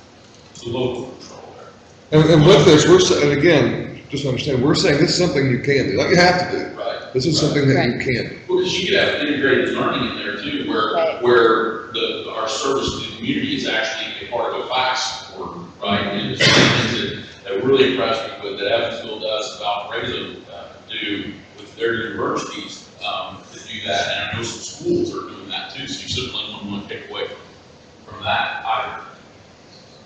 Okay. Also within this, do we have just employment, just the not part of a curricular program, but after-school employment? Does that fall under this also? Beth, does that fit to where you were talking about? Sorry, I was talking. No, I'll just sort of thought that you brought up in our conversation, the two, you used 2 years as an example. Yeah. Student's been employed for 2 years, and Alan's saying, does it fit somewhere in here that I've had an after-school job or what have you, or been working somewhere? Is this where that fits? I think so. I mean, I think so because when we talk about access and some kids are not in clubs or school activities because they are working. They have to. Yeah. Or did you, you call that long-term job? Is that anybody better term there? How does that get you? I don't know if it has, I wouldn't, depends what long-term is. Is it summer employment long-term? Is it after-school, employment? That a student that has maintained employment for any length of time is demonstrating they have the work ethic skills, or they would not remain employed. So I don't know what long-term means. 2 years is too long. Yeah. I'm very comfortable with, again, local. Absolutely. Yeah. Anything else there? Everybody good with that? Everybody thumbs up with this as one of the pieces so far. Okay, what's the other one what's the next one that we would have that cuts through all? Work-based learning. Work-based learning? Which is the internships and apprenticeships. Job shadowing. Yep. Job shadowing. Everybody want that up on the board? For all? Is that what you're asking? An option. When we say, one thing I've come trouble with when we talk about work-based learning is there's such many different levels. Yes. We just mentioned those. From work-based learning can be a field trip, to a guest speaker, to a job shadow, to a full apprenticeship program. Yes. So we have to kind of define what we're talking about when we say work-based learning. Well, that's good. Let's make sure we take that time Right. to define as we need to. So I think either the DOE, or I would assume the DOE instead of the board would define those things and put the parameters around what meets that requirement as opposed to us trying to do that. Okay. One of our former speakers mentioned 3 phases, which made a lot of sense to me. He or she said exploration, phase 1, awareness, phase 2, and then the 3rd phase was some kind of an experience. And that really made a lot of sense to me. So maybe we could start there for a discussion about whether or not that should be part of a framework on this topic or not. The experience piece. Well, should Or there be the three at least to discuss. Right. I'm not sure I agree with all of them either, Right. but at least to get something on paper that we can sort of react And to. I would say we already put one, Yeah, because two we of them. said we're gonna recommend the exploration of that piece. Yeah. Got past that one. Right. Awareness and exploration, those 2 you already have up. Yes. So we would need to experience at that point. So would you all say that's You gotta the next thing that cuts through? define it for me first.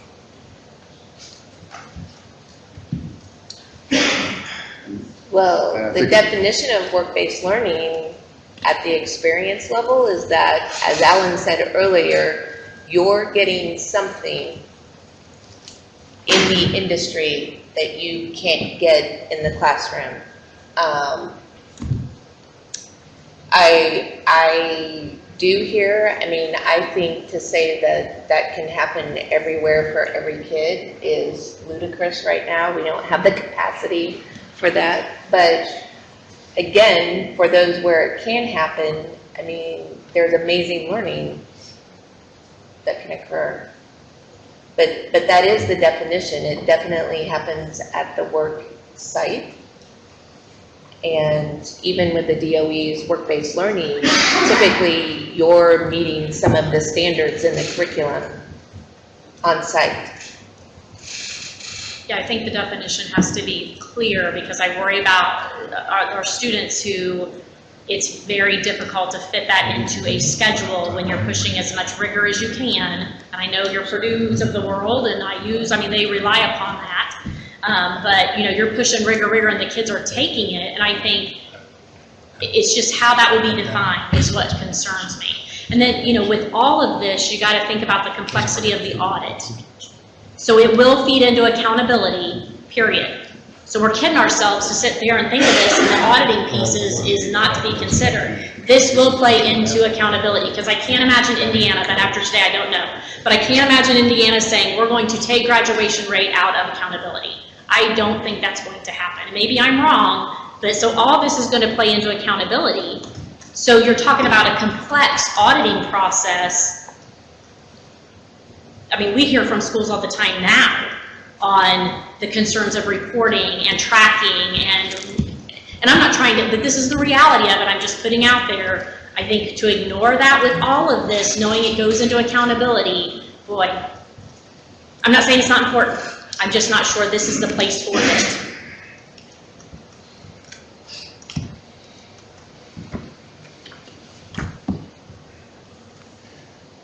How does this, I'm just asking, work-based learning, how would it go against accountability?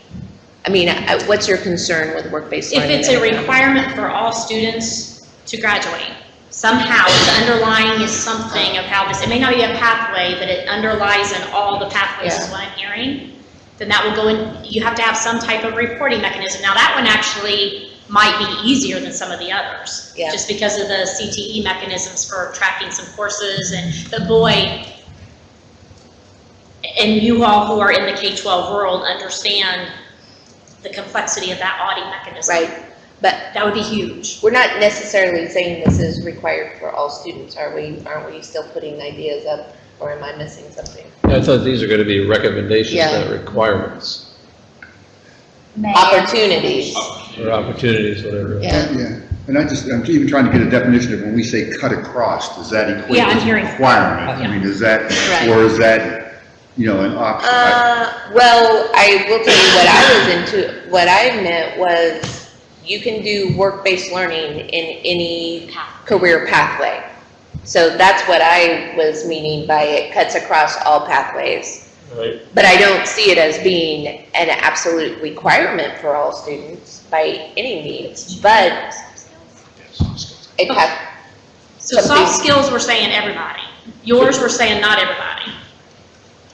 Right? Well, again, I heard here what are things that could cut across all pathways. Soft skills cut across all pathways. Work-based learning could cut across all pathways. I don't hear for any of these that these are requirements for all students. I was just throwing ideas up. Work-based learning can apply to all career occupational choices. I think, looking at everybody's faces, they were not looking at it that way. Soft skills, these essential personal skills, that's going to happen for all. And that's going to be our recommendation, and that's going to happen for all, right?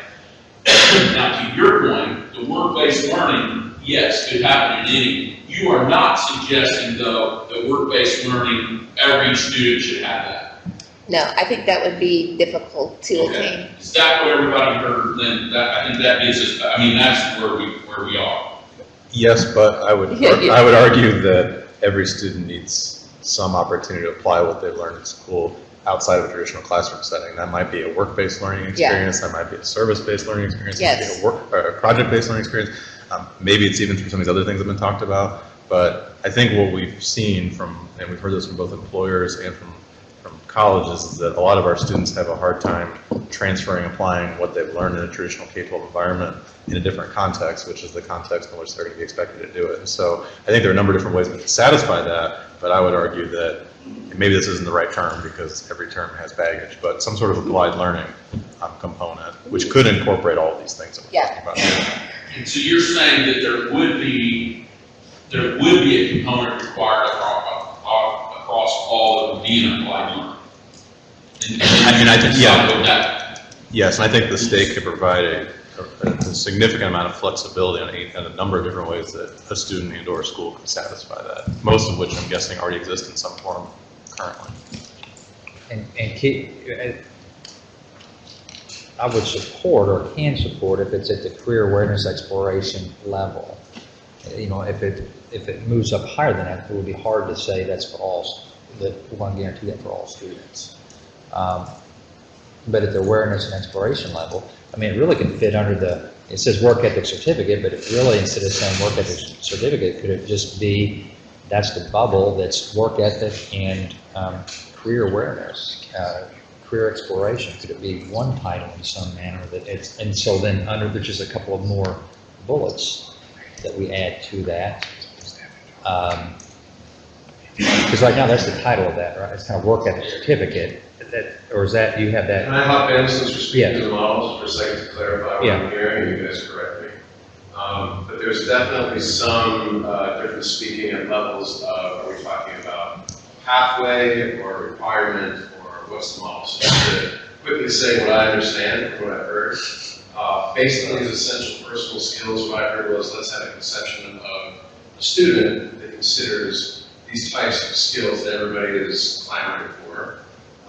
Based on that, there's certain types of activities and experiences that might get you towards that. Things like long-term service learning, extracurricular leadership, these are all parts of how we might get to that. Employment experience, this sounds more like a certification or something saying, yes, I've done this, a way of measuring that and codifying that is like, here's a way of measuring. What I'm hearing is in addition to these personal skills, then there's probably something around professional skills that maybe we can say, okay, here's another set of skills that we might add to this. Something like work experience might give you this and that. And so as a model, we always, when possible, try and say, who are we talking about? So I thought the student, let's put the student at the center and say, how do we conceive of the student? How do we talk about the types of activities we're discussing? And then how do we conceive of those different types of ways of getting to that through those activities? So I guess I would encourage us all to think through what are the activities that get you what we're talking about, the types of learning we're talking about, and how do we capture those and articulate those, recognizing that some of them will be cross-cutting, versus what falls into the model of how we're thinking about growth and learning and what education is, separate from what are the pathways that might get us the requirements to get to a diploma. So that's, I know you didn't ask for a recap, but that's what I executed. So does Alan's experiential piece with the exploration give you what you were talking about? I think I couldn't totally hear Alan, but with the parts I heard with, I agreed with. Well, okay, I just said that the work-based, if we're talking about this work-based learning piece for all, it really should remain at the level of exploration or awareness. It seems like it would be difficult for us to have the work-based learning at a higher level, and a true experiential learning is, again, apprenticeship. When I hear work-based learning, again, I think of a true training program, a co-op program, an apprenticeship program, an internship, and to say that that would be a requirement for all students just seems like a tall challenge. Especially, again, maybe a student is on a very traditional academic track, and I heard what you said, they miss some of the skills, but the awareness and exploration experience could help in that. It doesn't have to have that full internship experience. Yeah, I wouldn't advocate that the system that's currently set up would result, certainly not in the near term, for every student having an internship-like experience, even if that might be the ideal. Yes. But maybe there are some things on that continuum that aren't quite at the level that you're talking about, Alan. that could still serve the same basic purpose, Right. which is sort of give the student a gut check on the general direction that they think they want to go. Is it actually right for them? And let's not have them waste multiple years beyond high school trying to figure that out if they don't have to. There's some schools have a pretty extensive shadowing program that gets you some of that, right? So again, you can do that in lots of different ways. Yes, are you asking me? Yeah, Yes. well, I'm trying to make sure I've got clarity here. I mean, all I would, and I think, I'm just kind of thinking out loud here, which is always dangerous, that as long as it was some sort of opportunity that had students think outside of traditional school setting and result in some sort of like self-reflection and demonstration of what they learned through it, I think that it would have a lot of value to the student. And there are any number of different ways, short of a full apprenticeship or internship, that could satisfy that. And I know that makes everyone really nervous because there aren't clear standards for that right now, but I don't think that should prevent this group from at least contemplating that as an option. I think anything that ends up on this list is probably going to need some additional clarity or definition around it, just because it doesn't exist on a statewide basis currently. Can we not add the applied learning experience to that? I mean, maybe we need to change Dr. Freitas's, because personal sounds individual, if we broaden that definition, and then those are all options. I think we're all trying to get at the same skill set, basically. So that allows it, puts it in as an option to help demonstrate the soft, and I would agree, these soft/hard skills. And it doesn't come across as you're required to do this, this, or this. You have these buffet of options for that student to demonstrate that they've been. But I don't think it's either or. I mean, I think it has to be like step 1, step 2. So you learn the skills and then you apply the skills. So I want to make sure that we're not doing one or the other, because I think it's important that they learn the skills and then they apply the skills. But I think we're measuring whether they can apply the skills. They can learn those skills in a variety of different settings. Correct. But I think the work-based learning experience allows them the opportunity to apply those skills. And it's also a part of career exploration, too. I think it's really getting messy right now, and we started to go down the path of describing ways in which you can meet those standards. Yeah. And I think that's not our bailiwick. That's at the local level. What I recommended is soft skills with a framework which has already been established and a set of standards, period. How you get there happens at the local level. And so I hate to see with all that other stuff in there, if you maybe just go back to essential personal skills and a framework and a set of standards. That's all I'm recommending. Well, your standards were some type of work ethic certificate. Yes. That could be documentation. A local school district may decide not to do the work ethic certificate. Right. They might decide to do it in a different way. I like Carol's notion of there's an awareness or learning level and then an application level. So that makes sense to me. But again, how that happens should take place at the local level to provide that flexibility. So you would argue we've hashed the soft skills we got. Yeah, I was done about an hour ago. Okay, got it. I'm getting overdone. What's the next one then? What's the next area for the group? So we're looking at things that cut across all. Cut across all. These are the things that everybody needs to have, or every pathway needs to. As we look at it that way. Where do just general diploma requirements fit in? I mean, that cuts across. Right. How does that fit into the model? Isn't that a pathway? No. All pathways have to have at Right. least a 440 diploma, correct? I mean, I don't think we can change that. Can we? I mean, basic academic skills has to cut across all. I'm just not sure where the diploma piece connects.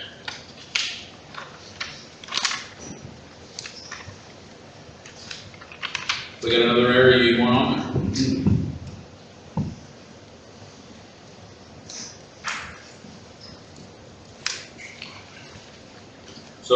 our essential, what I'm hearing is our essential personal skills are the area that cuts across everything. Now we're ready to start looking at differing ways that students can go, yes? We're ready to move to that point?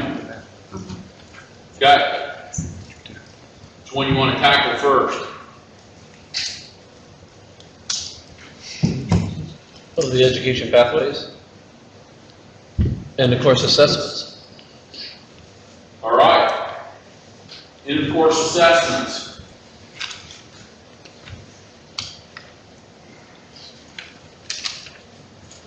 Anybody have any? I think we ought to have them. Okay. I think we ought to have at least 3, and I think we have the option of 4, but 3 is what we recommended, I think. 3 The English, math, and something else. English, Biology. math, and science. Biology. Algebra 1, English 10, biology. There's an option for what's government or civics. I think this is my cue. I would argue that the end of course assessments are valid tests, but they're not a pathway because they're not recognized outside the K-12 system and they have no currency for the student. I think we heard it across the board that none of our colleges look at them. And I haven't heard any employer come up and say, we look at what an ECA score is in making our hiring decisions. So I think it's a good checkpoint. It helps schools and students and families identify if a student appears to be on track or not, but it can't be the destination, because if it is, I think we're setting our students up with a false promise that they're ready for what comes next, and it just isn't. So I guess I would echo kind of what both of you are saying, but I think it should be a pathway with maybe something else added to it. I fear that if you eliminate totally as a pathway, that it becomes a meaningless test to all the kids. Give me an example. Right now, what is the pass rate on our biology exam, ECAs? Single digits. Yeah. Biology?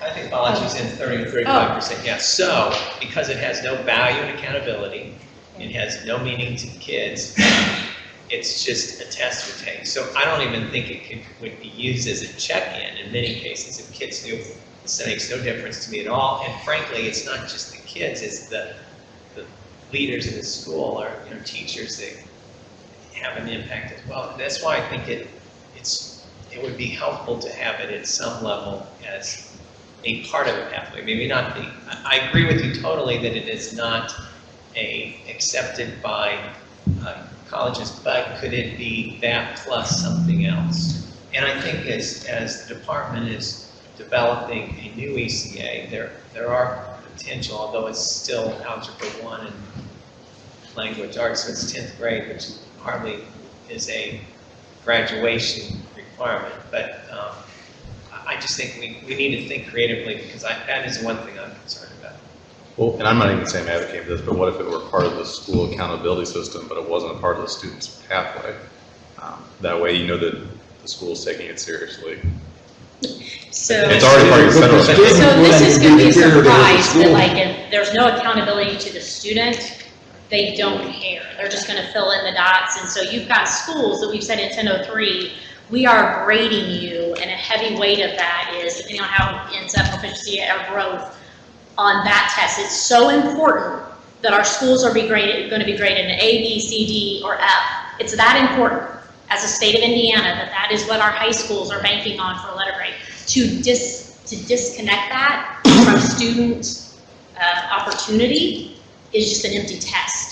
But would both of those tests not count towards the student's course grade? If they, and I would assume would be a significant portion of that grade. So every student has to take Algebra 1, right? I would assume the Algebra 1 ECA would in some way be part of that Algebra 1 grade. And if they don't get a passing grade in Algebra 1, they haven't satisfied the requirements. They're not going to graduate from high school. So I would think that in itself would provide an incentive for students to take it seriously, unless they just don't care about graduating high school at all, which is a totally separate problem that I'm not sure whichever test we require is going to change that one way or the other.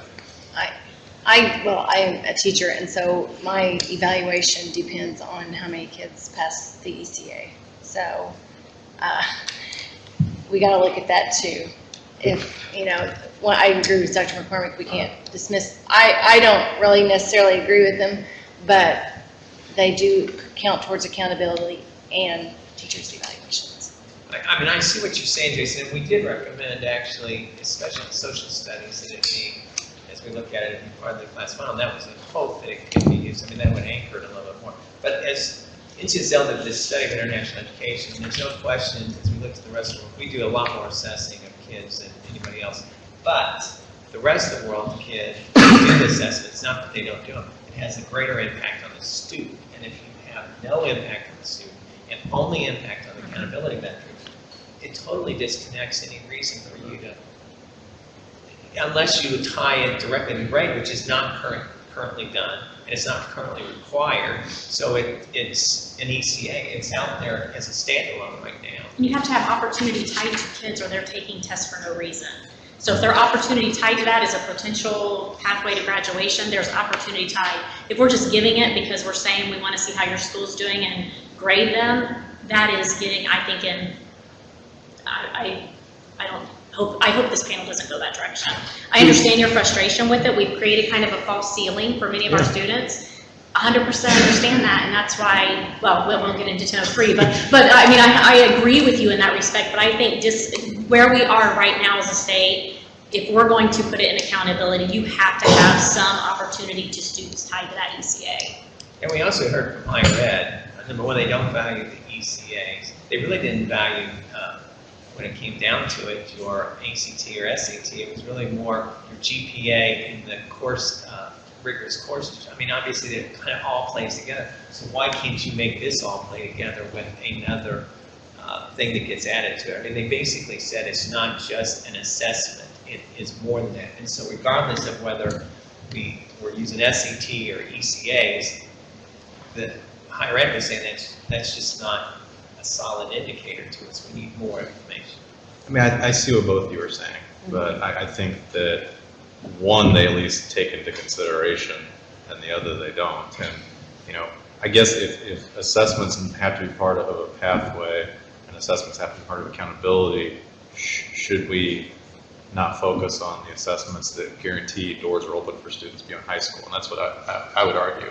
I mean, nobody, and I absolutely believe every student should have basic English and math literacy. I'm not trying to push away from that. It's really more of a question of if we're going to have high stakes tests, the result of it should have some sort of currency to the student, and ideally that currency would not be limited to Indiana's borders.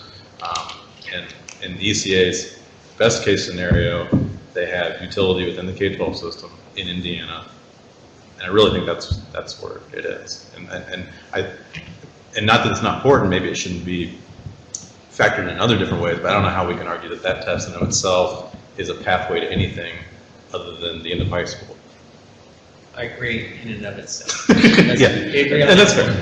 Well, if we come away from today with nothing else but agreement that any one test, any one of the things on that list, in and of itself, don't constitute a pathway, I think we'll have made some major progress, because I think it was pretty clear to me coming into this meeting, some of the voices around the table or some of the guests that came in, that this group was viewed as an alternative to the current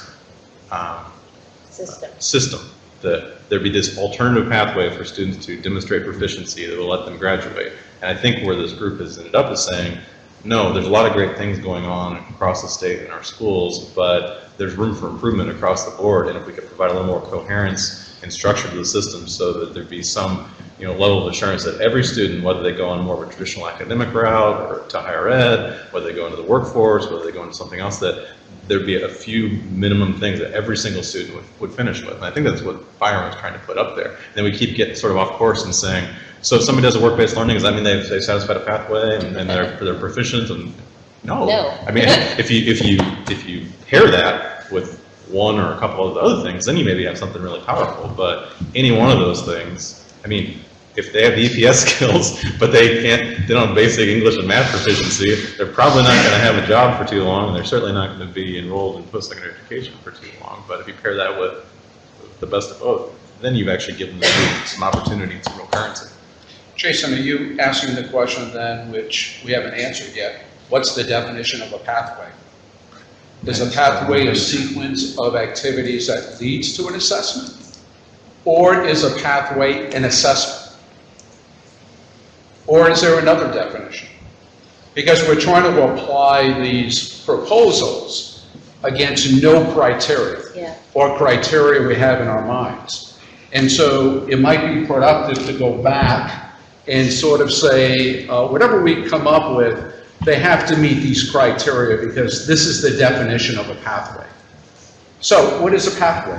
I asked that question when Jason brought up 3 meetings ago that, he said ECAs in and of themselves are a pathway, and other folks were saying they were. Yeah. So, I agree. I don't know that we've ever formalized what that actual definition is. And how does that pathway interface with diploma requirements, or diploma requirements are part of the pathway?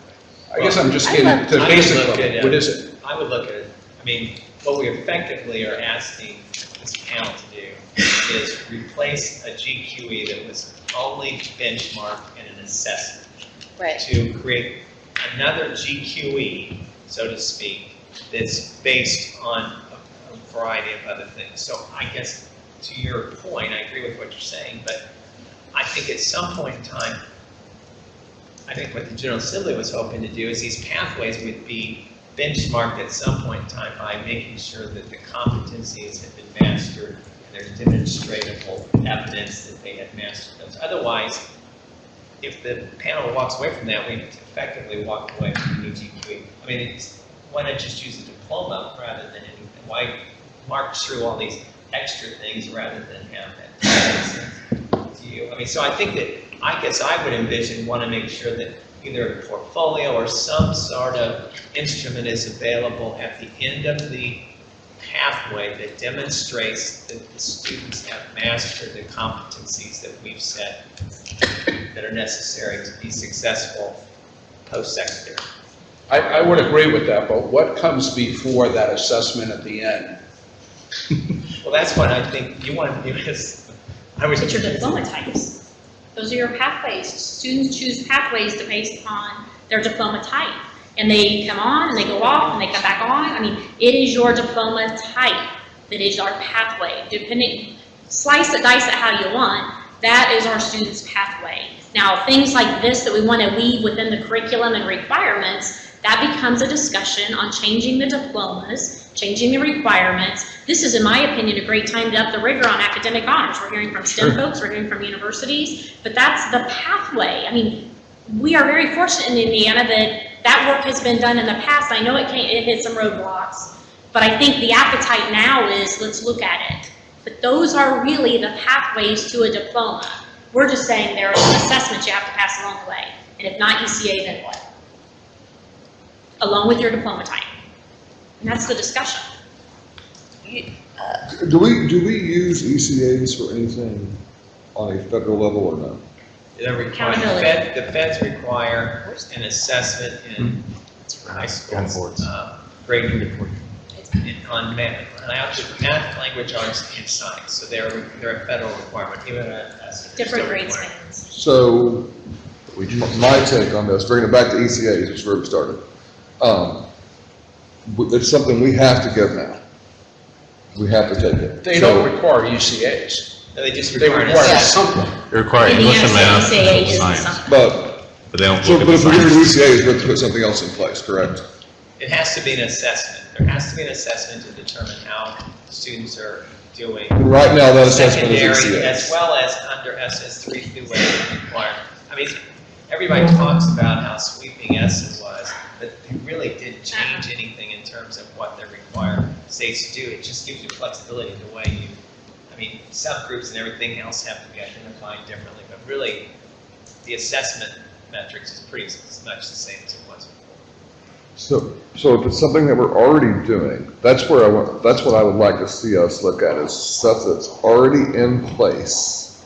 We want to change the ECA to, I don't care what the assessment is, but I think if we're giving it, it has to have skin in the game for the students. Going back to Jennifer's point, if the students don't have skin in the game, then it's very difficult for you, and by skin in the game, I think that should be part of a grad pathway. I don't think ECAs are a single, in of themselves, a pathway, but if we could tie it to an SAT score or a Core 40 or what, it's a part of a pathway.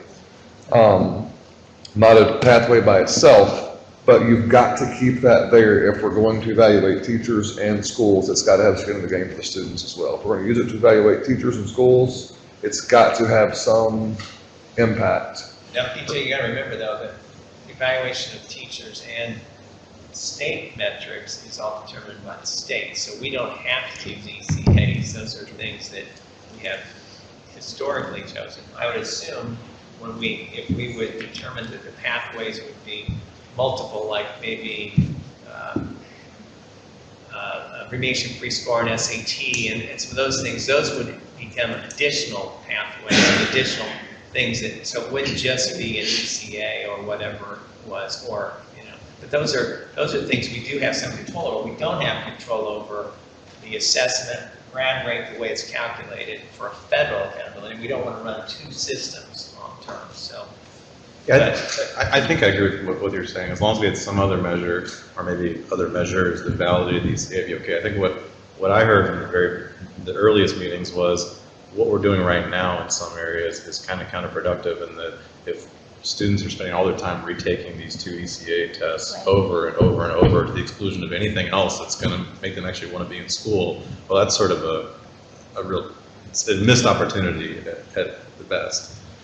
So is there a way that ECAs can have some relevance but not be the focus to the exclusion of everything else that's going to make the student actually... I know I've said myself that the intention of something was to get at this circular pattern where you take the test, you fail, you take the class again, take it again. I mean, I agree with totally what you're saying, and that's why ECAs, but I think ECAs, some kids have been very successful in ECAs, and you could take an ECA, and for instance, I would say you could do transcripted, say you dual credit courses, you take an ECA and you get a C or above on 3 or 9 credits in dual credit courses. You can combine that. So that's why I said I wouldn't use it as a sole, but I also wouldn't use it as the only. I mean, that would be the one thing that I definitely would not advocate for. And I think Senator Cruz and I mean, when we were talking to principals and superintendents during session, we were talking about having options like that.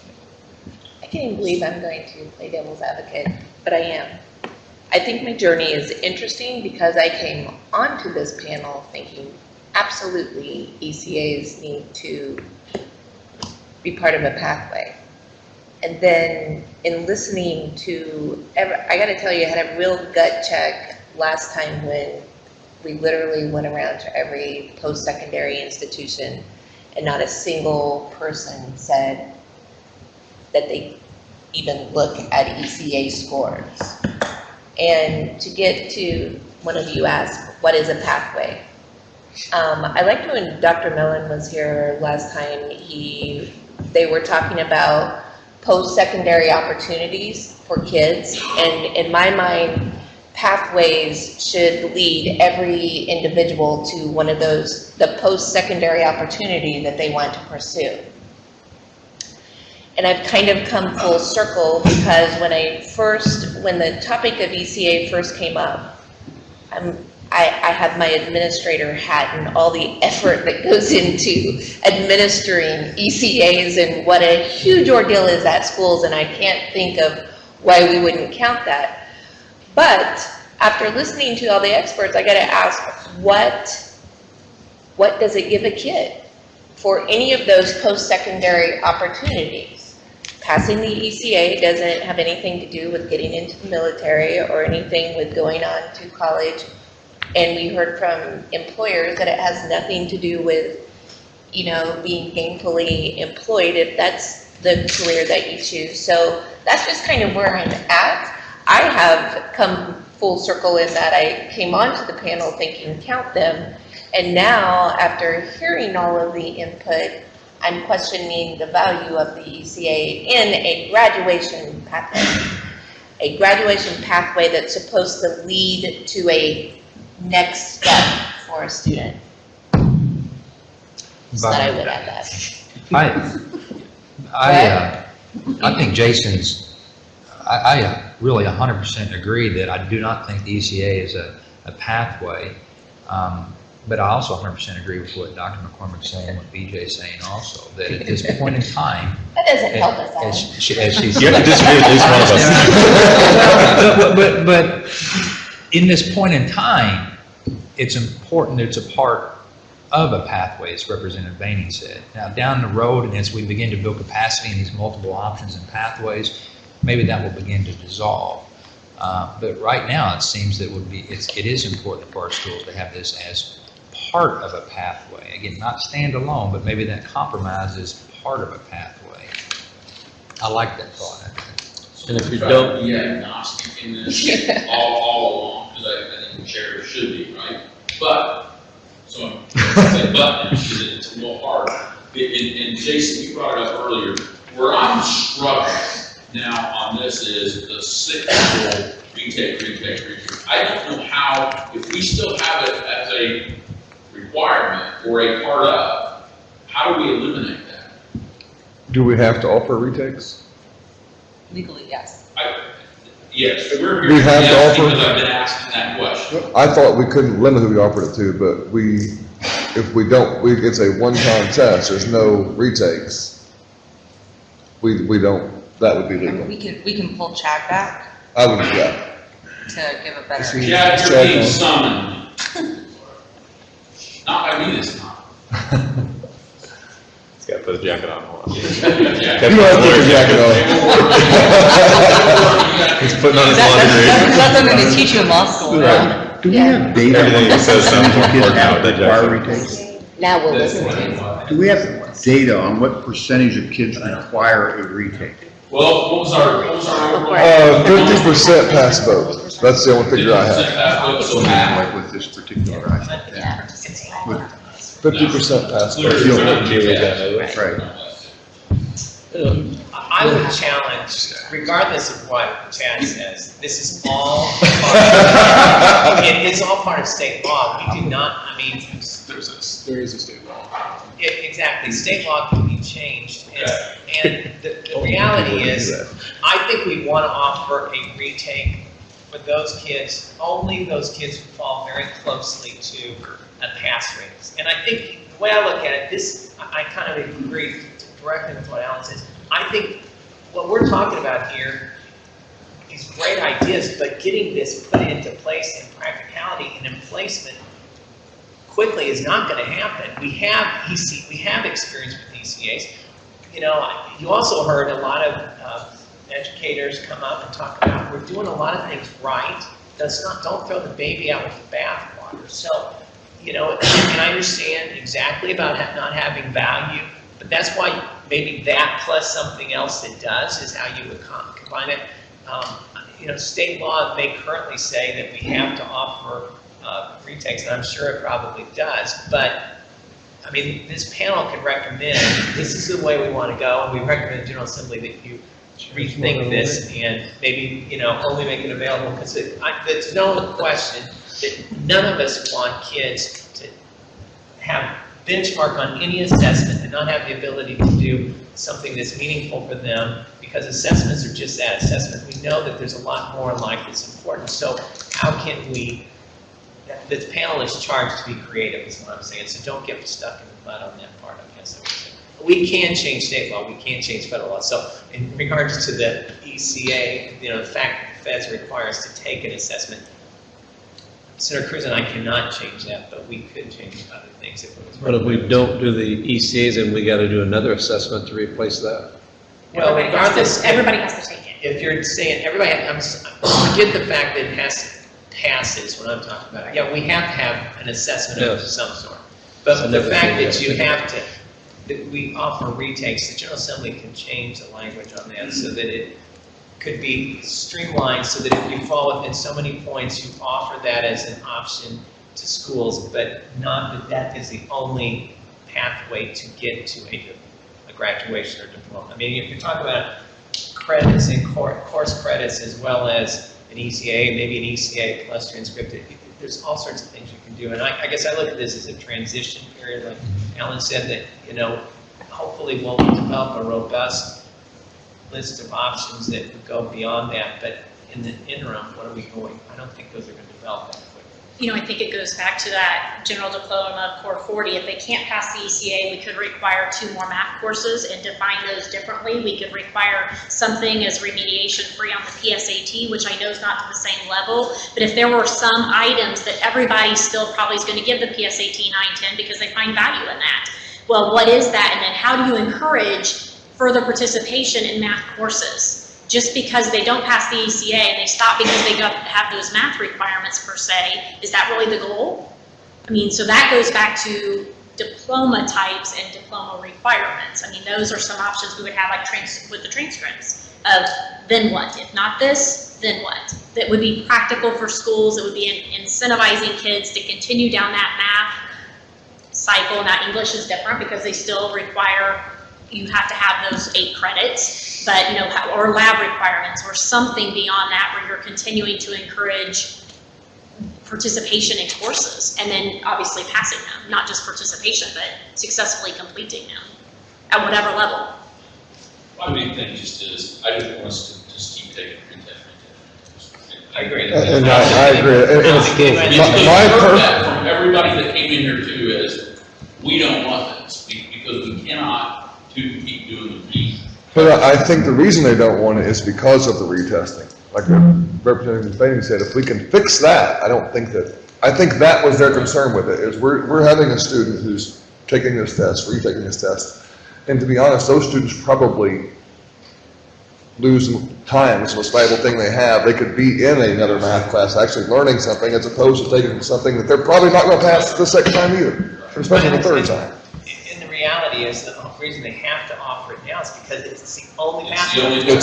If it's not the only pathway, it gives you flexibility to walk away from that. See, I wouldn't be in favor, I wouldn't be in favor of retesting at all.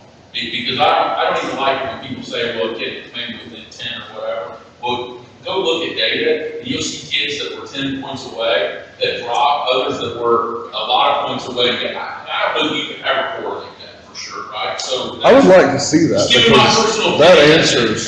as having tried to stay agnostic, I cannot handle the retest part. So can I summarize what I think Can I've we heard pull as a back? consensus point? Yes, because I wanted to tie so we can move on, because we're gonna have next meeting with some feedback from collaborators, bring this back up again, we need to bench this one. I think we know where we are, and move on to another area.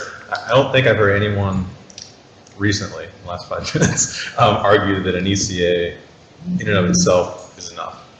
Is that what everyone's saying? That it needs to be paired with something else? Jason, I don't know what you mean by that, because it's not by itself now. So help me through that. Like, I can't just take an ECA and walk out the door. I've got to have a transcript that's been successful.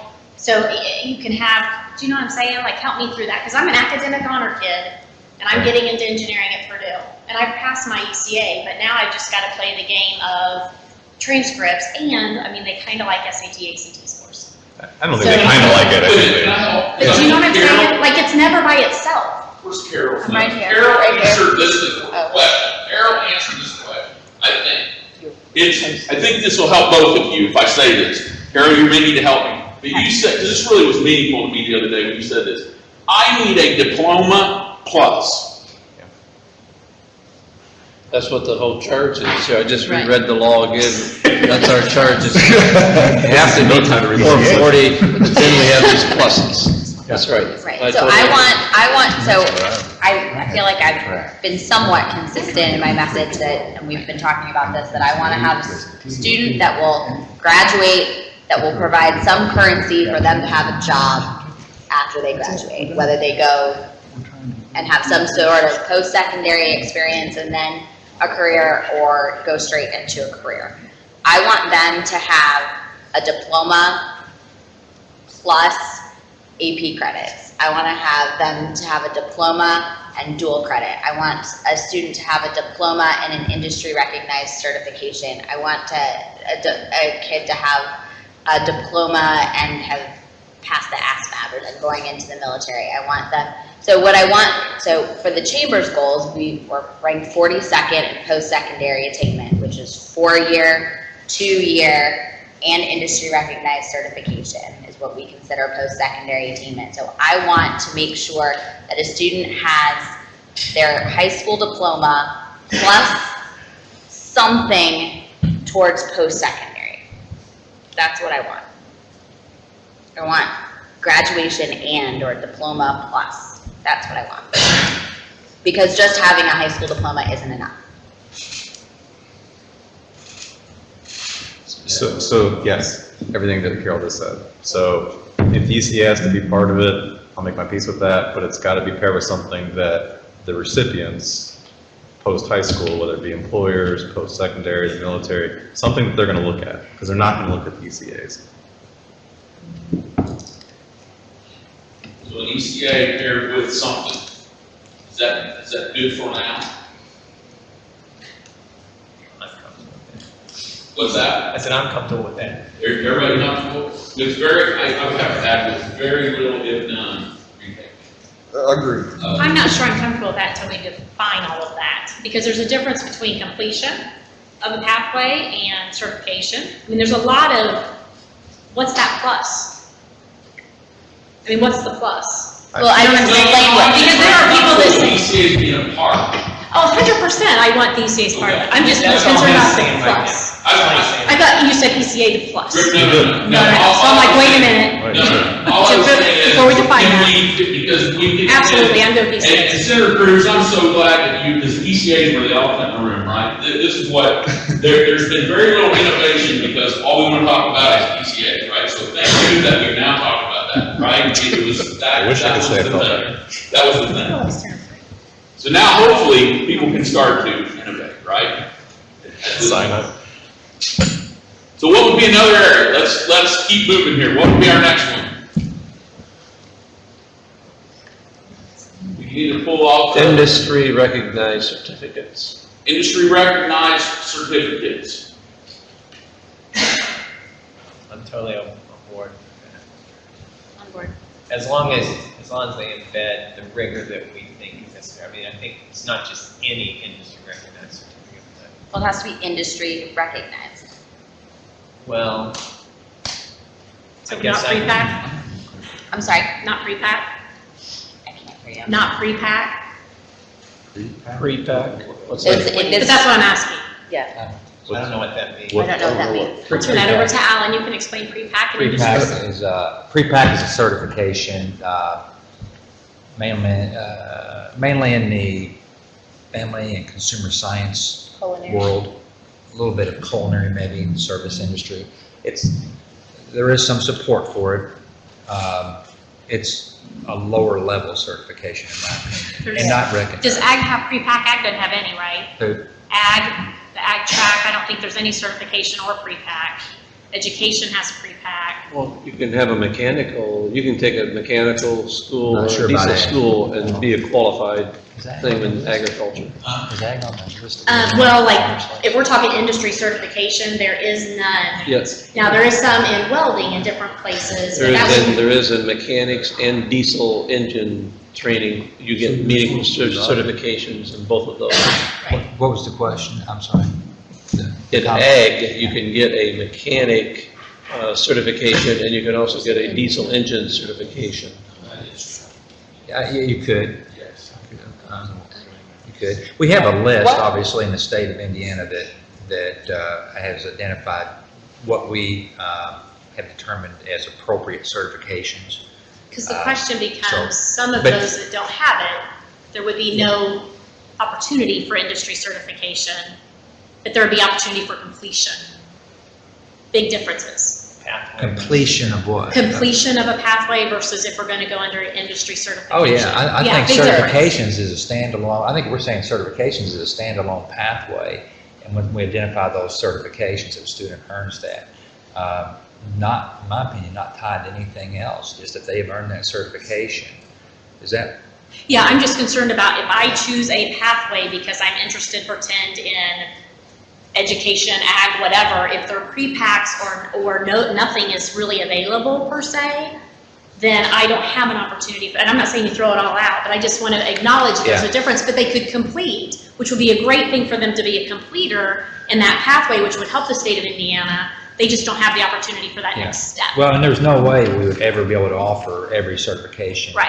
that there is. I mean, just we're going to identify those. So what, to your point, though, wouldn't this be where, or does it fit in another category? So let's say that I'm gonna go back to your marine example, right? Yeah. So let's say I'm working with that company or companies, right? And we come up with a set of standards, here's what we need to know, right? To me, the innovation part of this is that somewhere along the line, I can come up with that. That might not be some nationally thing, because guess what? It's in my own county here, right? Yeah. So how, is that where this fits, or is that a different place? Could there be a list of recognized There is. certificates? There it is. There is. In addition to the national ones, but this innovative piece I really like that Byron's talking about. So there's an opportunity or process for others to come forward to get it approved and put on the state list. Not necessarily a national list, but a state And we do have a list. process for that, but I think you're talking maybe even a little more autonomy locally than Right. Right, it than could be the a current process region allows. comes So we can forward. petition to add additional certifications to the list. Absolutely. And Like, is so- that marine class on the list? I don't even know if it's on a state list. Marine Probably not, but I class, think I'm not, what Alan think is it talking is. about, like if a local school felt like you have an industry where a certification would be really valuable, that it could be verified through the DWD and that demand and be put on your list. So what I'm advocating is there's a process, maybe through your Yeah. agency, that they submit an application, it's reviewed, and if it meets the rigorous criteria, then it's put onto the list, and Right. we all march forward. Is that Right, county? that's No, there is No. that process in Okay. place and That was I, my next. yeah. It's not. I know as we looked at this, if you look at the Swiss model, what they do is national certification by association. So they do apprenticeships based working with associations. And I was talking to somebody yesterday, there's an association in our country and state almost for everything. So in terms of marine maintenance, I guarantee you that, like I think I've said this before, Mercury and I don't know if it's Evergreen Johnson, one of the successors of the company, Bombardier, I think is the owner now, probably has a recognized certification. It may not be nationally, but I'm sure we could, as long as it embeds in rigor, I think that we need to have the flexibility to do it. And that's correct. I mean, it's. So industry certifications, and we can figure out how we add together what that looks like from a local economy, right? Right. Awesome. Next one. I'm gonna go to the next one because I think it's what Dr. McCormick was saying. And she was using the word completer. I would use the word concentrator, a CT concentrator. I think. You would could be a better at that than I pathway. am, so you go So, with Alan's but terminology. that's what you were referring to just a moment ago, Yes. right? And So you're we could still proposing to have. add this, correct? I think a CT concentrator should be a pathway. The question would be, should it be a standalone pathway or a CT concentrator with something? I think the certification should be a standalone. I think personally the CT concentrator should be a standalone. The student has demonstrated that they have earned a certain number of credits on a career path in a scope and sequence of courses, a very conscious effort. That's what we're saying we're trying to create is pathways and to help students identify their next step. And I think a CT concentrator clearly does that, whether you look at our state data or national data. It clearly says that is a great opportunity for And students Alan, to correct me if pursue. I'm wrong, would that help with the issue of affordability? Because some of those are so expensive, the certifications. Well, yes, well, I think, if I understand what you're saying, is that the CT concentrator, there's no attachment to certification. Right. You have invested your time through a sequence of courses. Your school has aligned their course offerings and their electives in a manner that allows you that opportunity to pursue it. There's no cost, yes. So I think, if I understand what you're asking, the answer would be yes. There's Like an essentially no impact, cost an impact for the institute. student. The student and impact institute, my area, if they get that marine mechanic thing, they get a job. I mean, it's almost like a guaranteed job, and they make $50,000-$60,000 a year then for a long time. They go right in. The hope, that's my experience, that's. Alan, when you're talking about the concentrators, is there any difference between that and CTE pathways? I guess I always looked at pathways as being maybe it's what you use and terminology you use, but as they're not able to get to the point of credentialing or certification, but they have, are on their way, or, that's competencies that prove that they're, with additional time and additional courses, they would be able to get credentialing or certification. Is that the same thing when you talk about concentrators?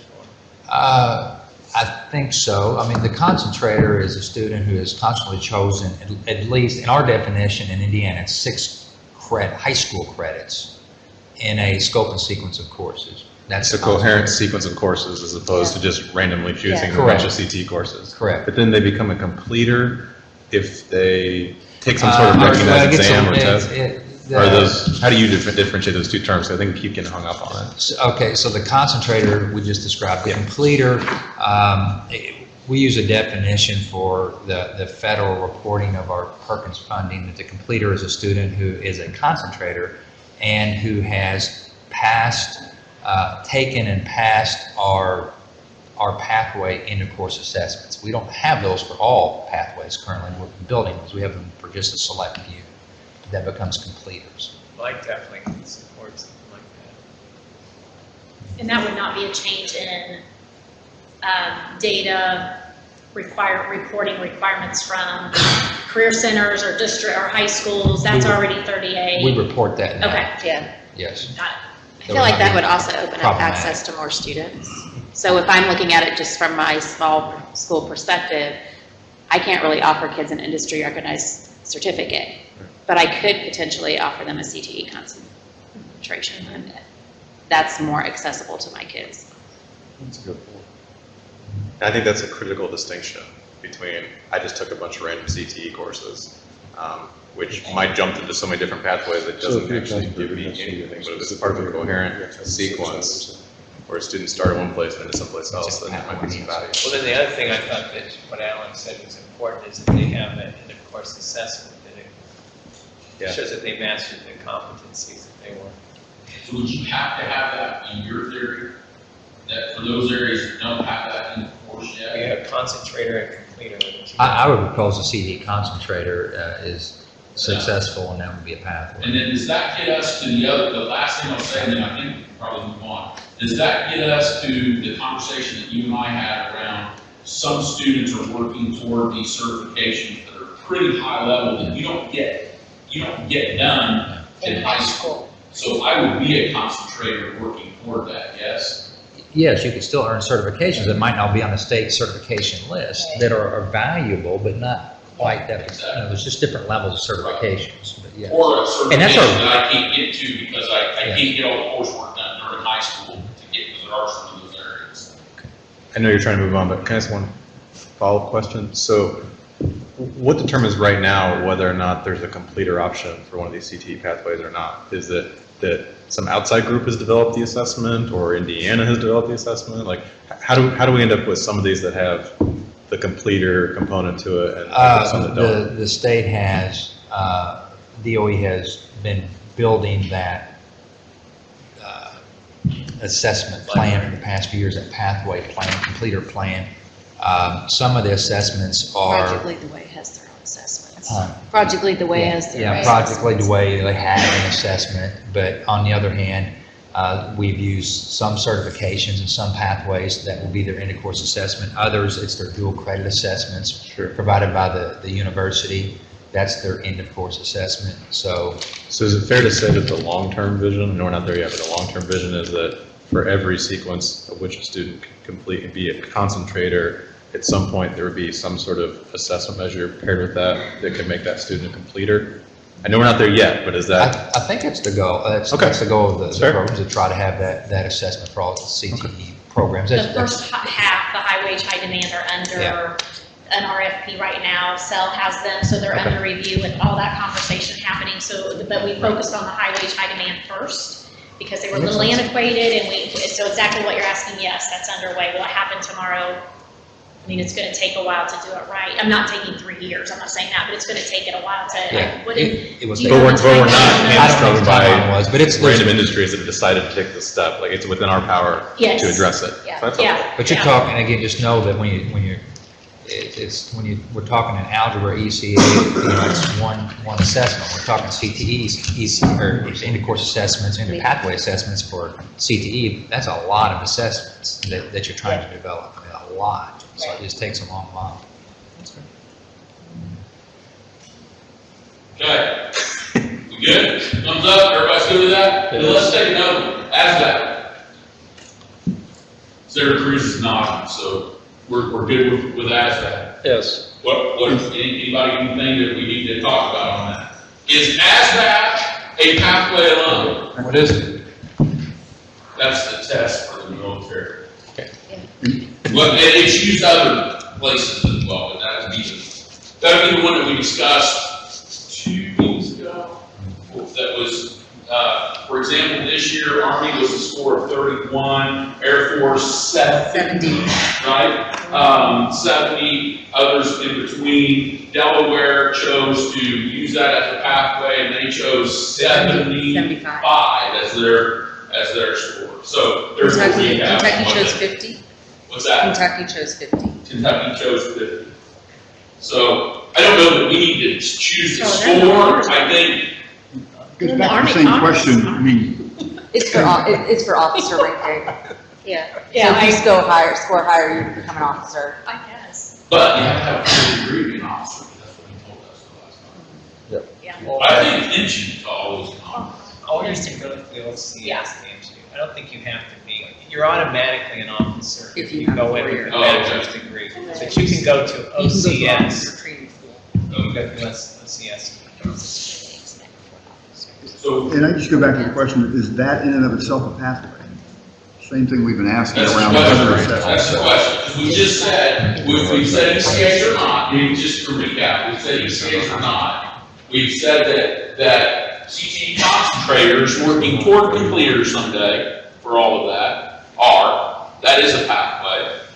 And now, I think then we're to and we said industry certification is a pathway in and of itself. So I think that becomes the question, John, I guess first of all, we want to include ASVAB, right? So let's decide that. Now, is it a pathway by itself? For me, I think including it, obviously, but the ASVAB test is, in my view, is what you're taking if you are going to enlist.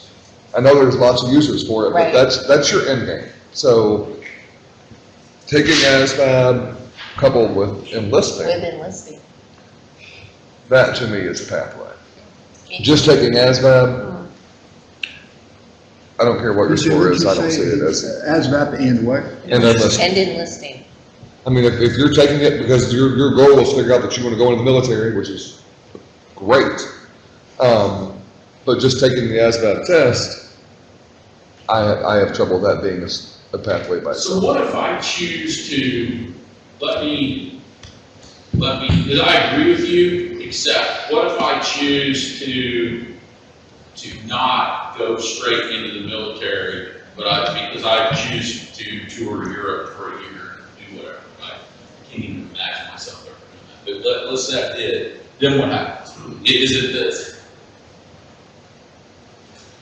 And because, and the only reason I say it is because Ryan, who sat there during the technical people, he came up afterwards and he said, and this kind of stuck with me as well. He said the one suggestion I would give you is what he did Delaware, or worked with Delaware and a couple other states, and he said, do not get bogged down with the exceptions, which is what I'm doing right now, except that could be an exception that a lot of kids could have.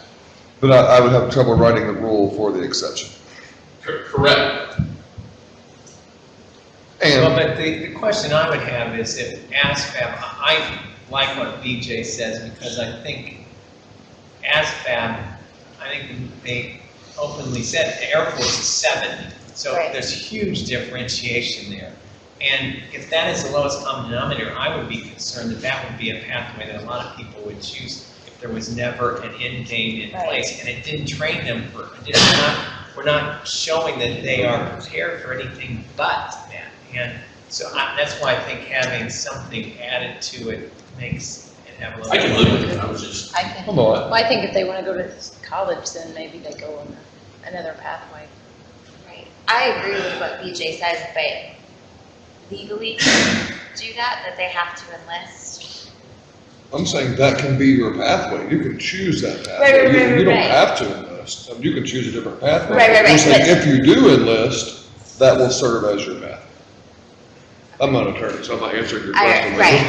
I'm just wanting to make sure that if we're saying that ASVAB is a pathway plus enlisting as the requirement. Would kids always have all enlisted? And I'm asking because I'm not sure, before graduation? So if I'm in May, Do you have to? I'm gonna ask that, would I have all that done? Most of my students, sure. yeah, because they start their PT before graduation. Particularly. Most of them, if they're serious about it being their career. In my experience, most of them have it. Basic training If you think about some of the pathways that Chicago is talking about, it is listed as, entering the military, enrolled in a junior college. Those are all things they put in place in California as pathways. So, ASVAB, score to be determined, plus Well, can I just throw this out there? enlistment. Every time this has come up, we've gotten hung up on these kind of two ends of the spectrum. So for several of these test measures, wouldn't you just establish 2 minimum cut scores? So you've got, we have to make our peace with what that is, but on the military side, sort of at the enlistment level, at the officer level, I mean, I'm assuming at some point we're gonna get to the SAT, ACT, you got your sort of minimum without remediation score, and then you've got your higher level, I want to get to a flagship research institution. And we'll have to have that uncomfortable conversation about coming up with what that number is, but I don't think we should try and force ourselves into picking one score, knowing that there's always going to be multiple levels. Right, because if we pick 50, a kid can get in the Army at 31 and enlist, but that wouldn't be a pathway for us if we chose 50 as the score, right? I would so the message not to the even have a students- score. I've said that the score is irrelevant. You do In my it, opinion, you if you enlist in any branch of service, you are going to be successful. And that might be true, but I think in terms of the message we send to students, you got to say, if you want to have all the options open to you on the military side, you need to shoot for this general score. If you want to have all the options open to you on the Recruiters will post-secondary often have side. them retake the ASVAB as well. Like, we give all of our juniors the ASVAB as a career assessment, but then students who enlist, if they didn't score well when they took it with us, and sometimes even if they did, they'll have them retake it to really hone in on, okay, what is your path within the military going to be? Kind of like the SAT. Yeah. So what if I decide I want to be in the military, I take the test, I pass the test, but then I got flat feet or have a wire in my leg or something and they won't take me, I don't pass the physical or whatever, but I still want to get in. So that kid doesn't have that pathway I accepted. think you enlisted, then you would be kicked out for medical. Right. So I think the question is, because you had said accepted, and I think Yeah. we need to change it to enlist. So I think you can still enlist, you just may not be accepted. Exactly. So I think we need to make sure that it's enlistment, not acceptance. See, I would go with acceptance, because if that is not, if that ASVAB and military is not your end game, then you need to have another one. Yeah, but what if you're in your senior year and you find that out when you enlist? You get Then I diagnosed have with time to type go. 1 diabetes at age 17. Right. I mean, there's a lot of things that could happen.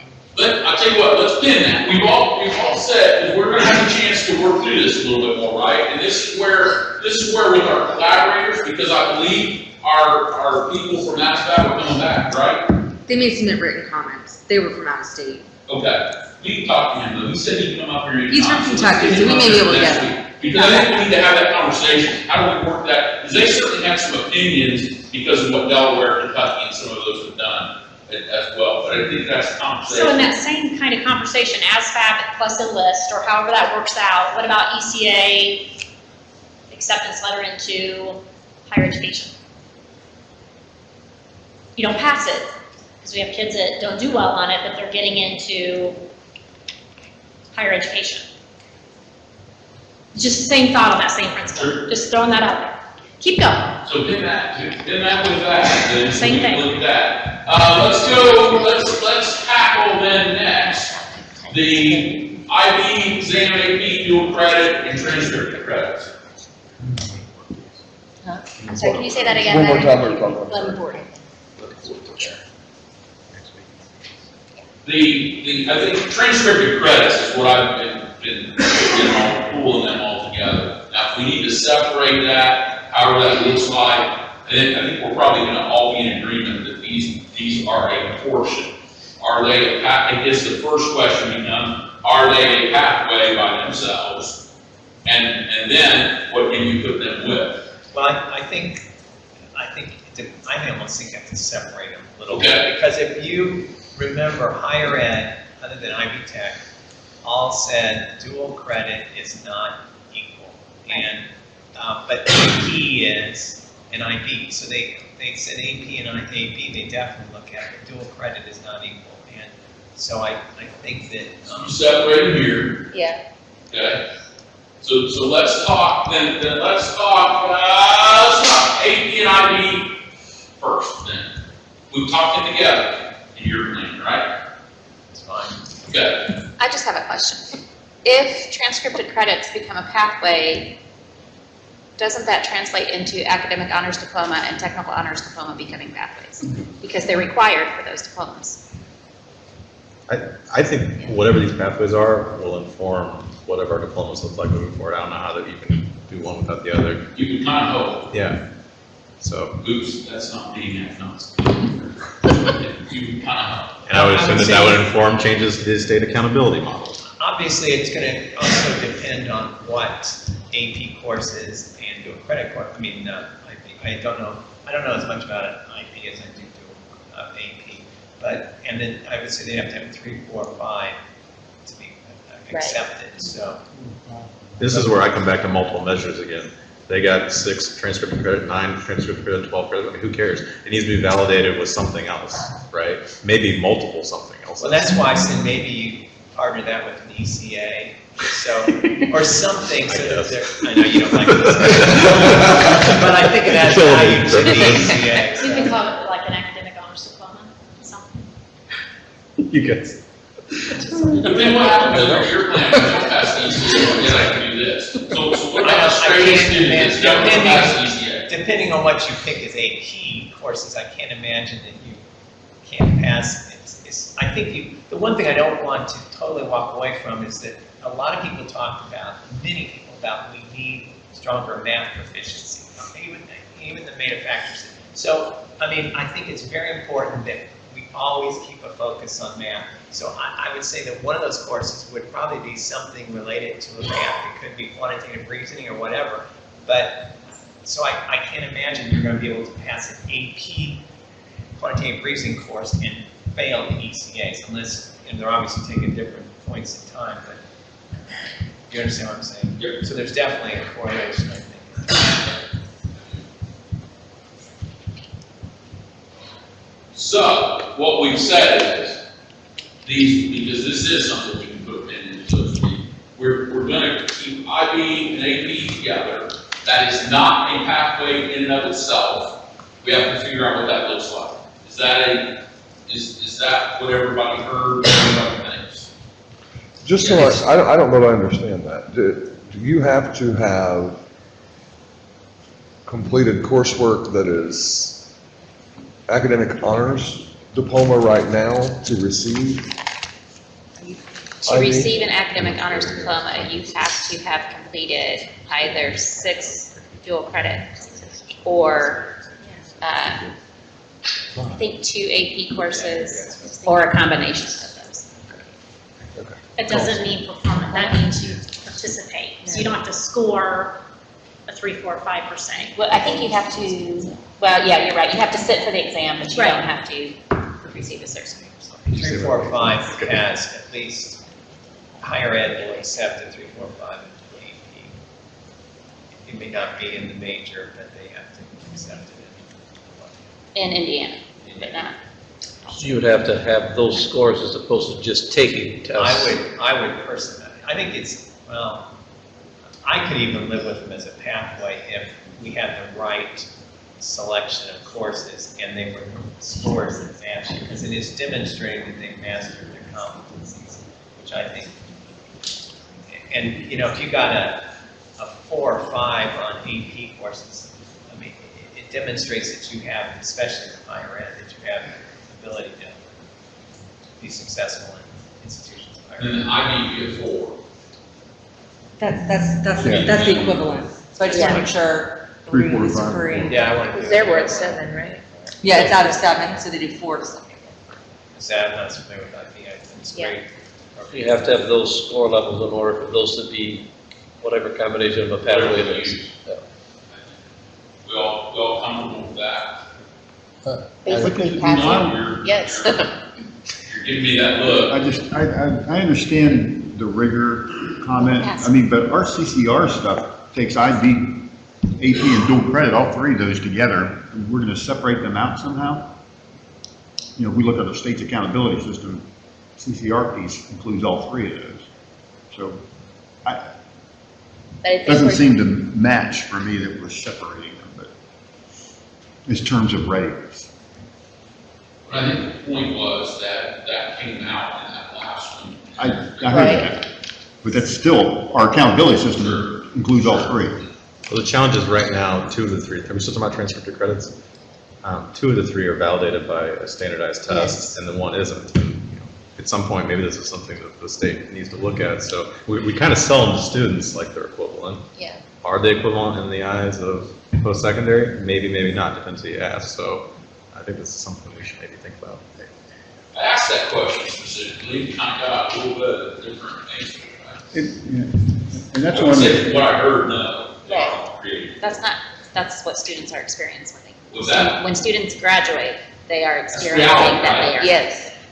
From what I hear back from my alumni, they are experiencing. Well, that's they're why not I different. separated them out, because the AP is definitely accepted. The And 3 is not a that 3. we can't get to that point, but we're not there today. So, okay, so IB 4, AP 3, 4, 5, or 3 or above, and we'll figure out what that's paired with. We can work with that. Then dual credit, how do we look at that then? And we'll have to look at how many of these do, obviously. We got a little work. Byron, I'm not sure I'm in total agreement, and I might stand alone here, but if we're talking the transcripted credits, and our minimal diploma is the Core 40 now, that's the base diploma for all students, the above and beyond in the pathway are the honors diplomas, then why wouldn't we have just a pathway of our honors diplomas that we currently have as, again, in this point in time, as we said earlier, that's the diplomas that we have. We've all said we want to change them, but that's the ones that we have now. Why wouldn't it just be an honors diploma pathway? Or then it's got the credits, it's got the. I thought we were going to get there, but I agree with that 100%. You said that a long time ago. I think, That's the question I have. Is an honors diploma participation or 3, 4, 5? It's just participation. I think it should be participation. I've had students that, on the biology, and I wasn't an AP biology, but scored A2 and didn't count towards college, but they went on to college to become very successful. So those courses, I mean, those tests are very Participation and getting through the exam. Yes. We do not want to de-emphasize that. We want to push that, even though they may Oh, not be I getting the agree, 3, 4, but- 5. The experience for some of our students Yes. to be sitting through those more academic rigorous courses is. I agree, but just to put, yes, and for it's- passing 3, 4, 5, I think. I mean, we that's- wanted to pass. Right, we wanted to pass, right. Right. And are the pathways, are we charged, and are we trying to increase, is the primary goal to increase the rigor or the relevance? We've talked about that, and I would charge that it's more emphasis on relevance of what we're trying to make relevance, or build pathways that are more relevant for each individual student. Well, I would So, argue both. so, I mean, in reality, when we're remediating, kids, when they go into higher ed, to me, we're sending a message. You graduate, you got your diploma, but guess what? You're not ready for higher ed. But in all But I think fairness, the honors ones that are diplomas going are through like 2 or remediation are 3%. general diploma kids, and we have all that data to show that. So our Core 40 kids and our academic honor kids are doing pretty well in higher ed. Now, we don't set the threshold for acceptance, but I do want those general diploma kids to go into college, but our trigger to the colleges is our higher ed. Hey, they're gonna need remediation. They just got a general diploma. So, but our Core 40 and academic honors, and we've shared that data at this table, are looking pretty good as far as that low number of remediation needed. and if we just carve out Jason's not With the rest. I think, did he cite earlier in one of the first meetings that the remediation rate, I don't know if it was the core 40 and honors diploma or just honors diploma, it was like 2 or 3%. Just honors. It's right here, it's in our Just folder. honors. Just Yeah, Honors is 3% on 30% of honors. remediation, core 40 is Okay. 20%. Yeah, so see, that's, I mean, it's a big So- difference there. What's that? 3 versus 20. I mean, Well, right. one Well, out we're of talking 5 honors, though, kids not- that- And we actually treated core 40 as the college focus. So 1 out of 5 are walking into higher ed today and having to be remediated. But I'm referring to honors only, not core 40. That's, I'm saying a pathway, I would propose a pathway, a complete pathway would be a student earning one honors diploma. So we're back to the 2 or 3%, not the 20%. Does that make? And what a great opportunity to increase that threshold of academic honors. I mean, obviously, we still want that to be high, but this is a great opportunity to say, those high flyers are gonna hit whatever ceiling, false ceiling we create for them. They're just going to hit it. But we've said this is good enough, and some of them stop at that good enough. Now, schools are gonna push, but you still have to have families and students who will push with you. But they're going to hit a threshold where we take them. But it'd be a great opportunity to look at that in different levels, even in the academic honors. So Alan, if you're planning to pass CCA, I'm sorry, what? Do you have I to said on pass this plan, these? so if I get honors diploma, Oh, yes. do I have to pass CCA? Yes. Yeah, Which know. I haven't had very many I don't know if that- students that not pass I would love to CCA. see the numbers of how many students get an academic honors diploma that don't pass CCA, because I bet it's minimal. Yeah, but I don't know that. guarantee you there are the pockets of those that don't. But again, I don't want to write I'm raising one the of rule those. for the reception. I'm raising one of those kids, so that's why I'm maybe a little bit passionate about it. Because if we're gonna say participation is okay, then I'm not in the mindset that I gotta pass these high stakes, it's time, it's all the things that I think makes the ECA not the piece for that, right? But we can argue that later. I just wanted to know from your perspective, is it a piece or is it not? And that's just my personal experience. Well, and with the academic honors, if you can also meet that requirement with an SAT or ACT score. You don't necessarily have to take the AP and dual credit. Like, there's a list of 5 options. If you're telling me I gotta have the ECA, then I gotta retake. Right. I'm just throwing that in there because we haven't addressed that aspect of it. So if we're looking at. Well, and we haven't deemed what that higher level 9-12 math test is. So we're talking ECA here today, but there's that other elephant in the room that we haven't even caged up yet. Agreed. So we're okay. AP, we gotta figure this out, and then we can look at whether, do we need to talk dual credit alone then? Yes. I think we have to. I mean, What's that? I think we have to. Okay. Then what's that discussion for? If part of the concern with dual credit is that there's no standardized assessment, do we then pair that with ACT or SAT score? So we're assuming those kids are college bound, so they're gonna have to take that exam anyway.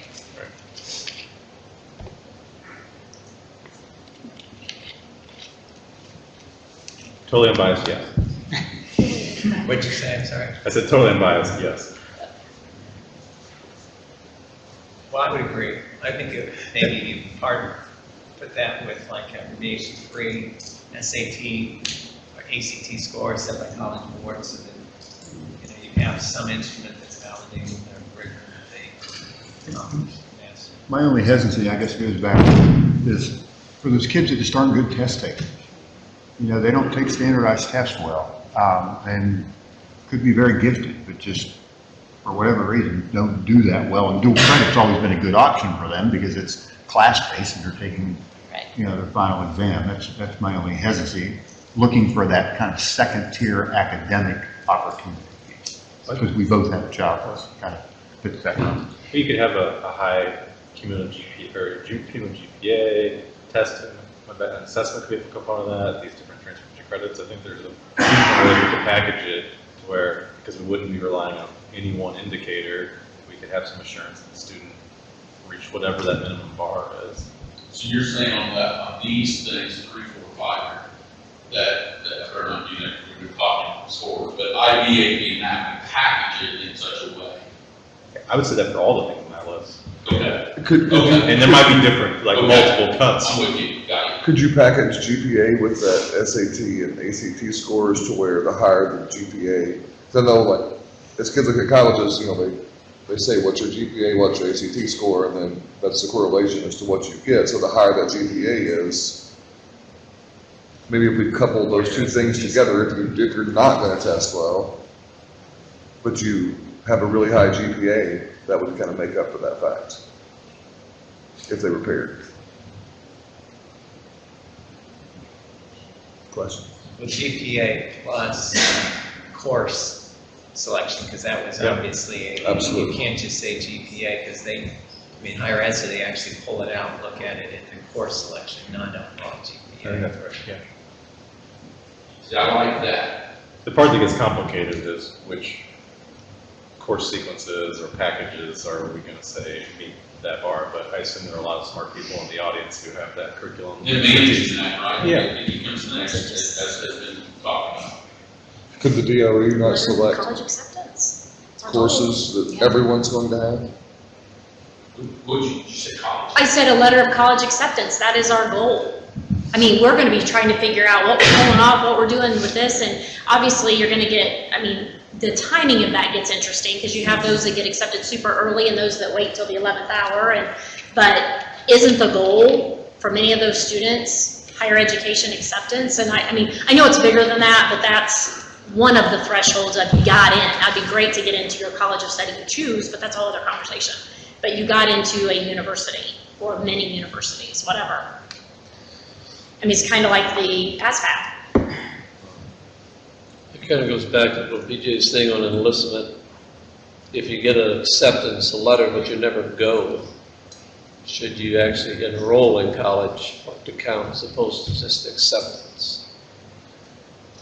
Also, another factor is the number of students who drop out after the first year. Yeah. Jason could give us the statistic there, but it's 60%, 70% of students who enroll in college drop out within the first year or two. Is it that high? It depends on what institution they go to, what institution type, but overall it's not that. I think I agree with sort of the general concept we're saying, but I don't know that we can guarantee a student's success on any of these pathways. The only thing we can guarantee is that door is open to them, right? So if they've got the letter or the test score or whatever that says, yeah, you're welcome here, I think that's probably enough.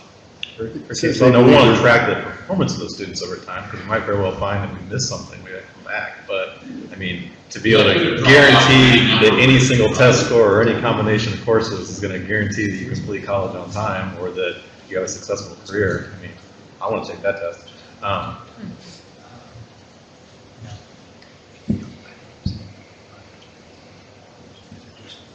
So we can put this together for next time where we can begin to hash this out as well. This would be good. We've got some of our higher ed collaborators are sitting in the audience. I'm sure are going to be back with us on the 17th, and we can have those discussions.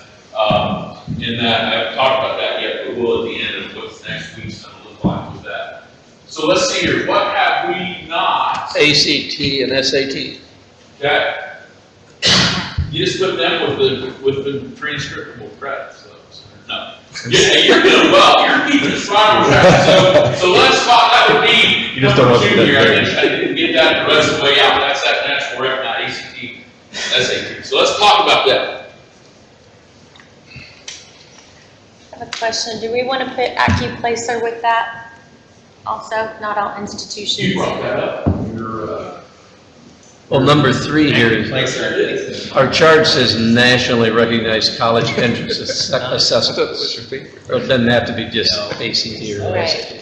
So any other national. Work keys. But the colleges they don't look at AccuPlacer for admissions, they only look at it for course placement. We went round and round about this with the 21st Century Scholarship Program. One of those things that were raised earlier, it's on that scholarship success program. EU does. We partially closed our door. You have to meet one of the 3 AccuPlacer set scores to get entrance. Right, the point I was going to make was, if you want to have ensure we haven't inadvertently closed some of the post-secondary doors to students that got to take either the ACT or SAT. Whoa.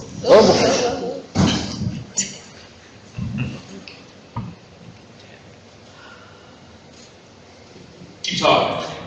I'm straight. Yeah, I would just say that there's limited applicability to active placer in the post-secondary world other than the course placement, that we should, if we want to keep it simple and ensure, and you can do a correlation between ACT, SAT, and active placer, I believe. I would argue to keep it simple with the nationally recognized college entrance exams, which seems everyone loves that. Now, are those a pathway in and of themselves? No. So that's where we then pull them back to either the honors diploma or that. You're smiling, so you're thinking no, or yes. Well, you ask the colleges, they say we look at the GPA, we look at what courses they took, and we look at an assessment. Now, if you get a perfect score in the SAT and you had a terrible GPA and you didn't take any high-level courses, would they accept that student?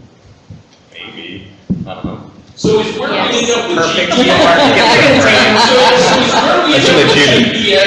Hang on just a second, like, I think I can get GPA off this list over here that we haven't talked about. So is the place to talk about GPA, or at least move forward to next week to talk about? Do we look at where we can include GPA here with these transcriptable credits, and somewhere with this, with the ACT, SAT? I'd say so. It's kind of the only place that fits, right? Where you can kind of look at it as a parse up, but it could fit somewhere else. But can we say that? So if I put, how do I put it on you? I do that. It's okay. I want to follow this over. Now I continue your discussion. Sorry, I needed that in my mind. When we say SAT or ACT, do we have a like a remediation for your? I'm just trying to make sure my notes are accurate. Or just No, and at Vincennes University, actually, SAT doesn't even count. You can have a perfect score in math, and you have to take the AccuPlacer. But there's a remediation for you have to. Composite score, right? I can't speak to the other open door institutions, and also I kind of think we're getting off too much in the higher ed and not thinking about the open door schools like USI, ISU, Ivy Tech, and VU. Lots of students choose that enrollment. Good. So are you comfortable with where we've left it? That we're not sure what goes with it, that it's going to be a part of a pathway, right? And then we figure out where GPA goes, where AccuPlacer goes in there, in that piece, yes? Because we can package this together to where then we can look at it next time, have some feedback. Doc Brown's gonna have to get his checkbook out. I'm just All saying. kinds of discussions going on here. Been going on. Our checkbook's already spent. It's called going ILO. around that, right? So then I would say, the only, and it is, you know, folks, I gotta compliment you. This has been, I don't care what anybody says, I think this has been a very rich discussion.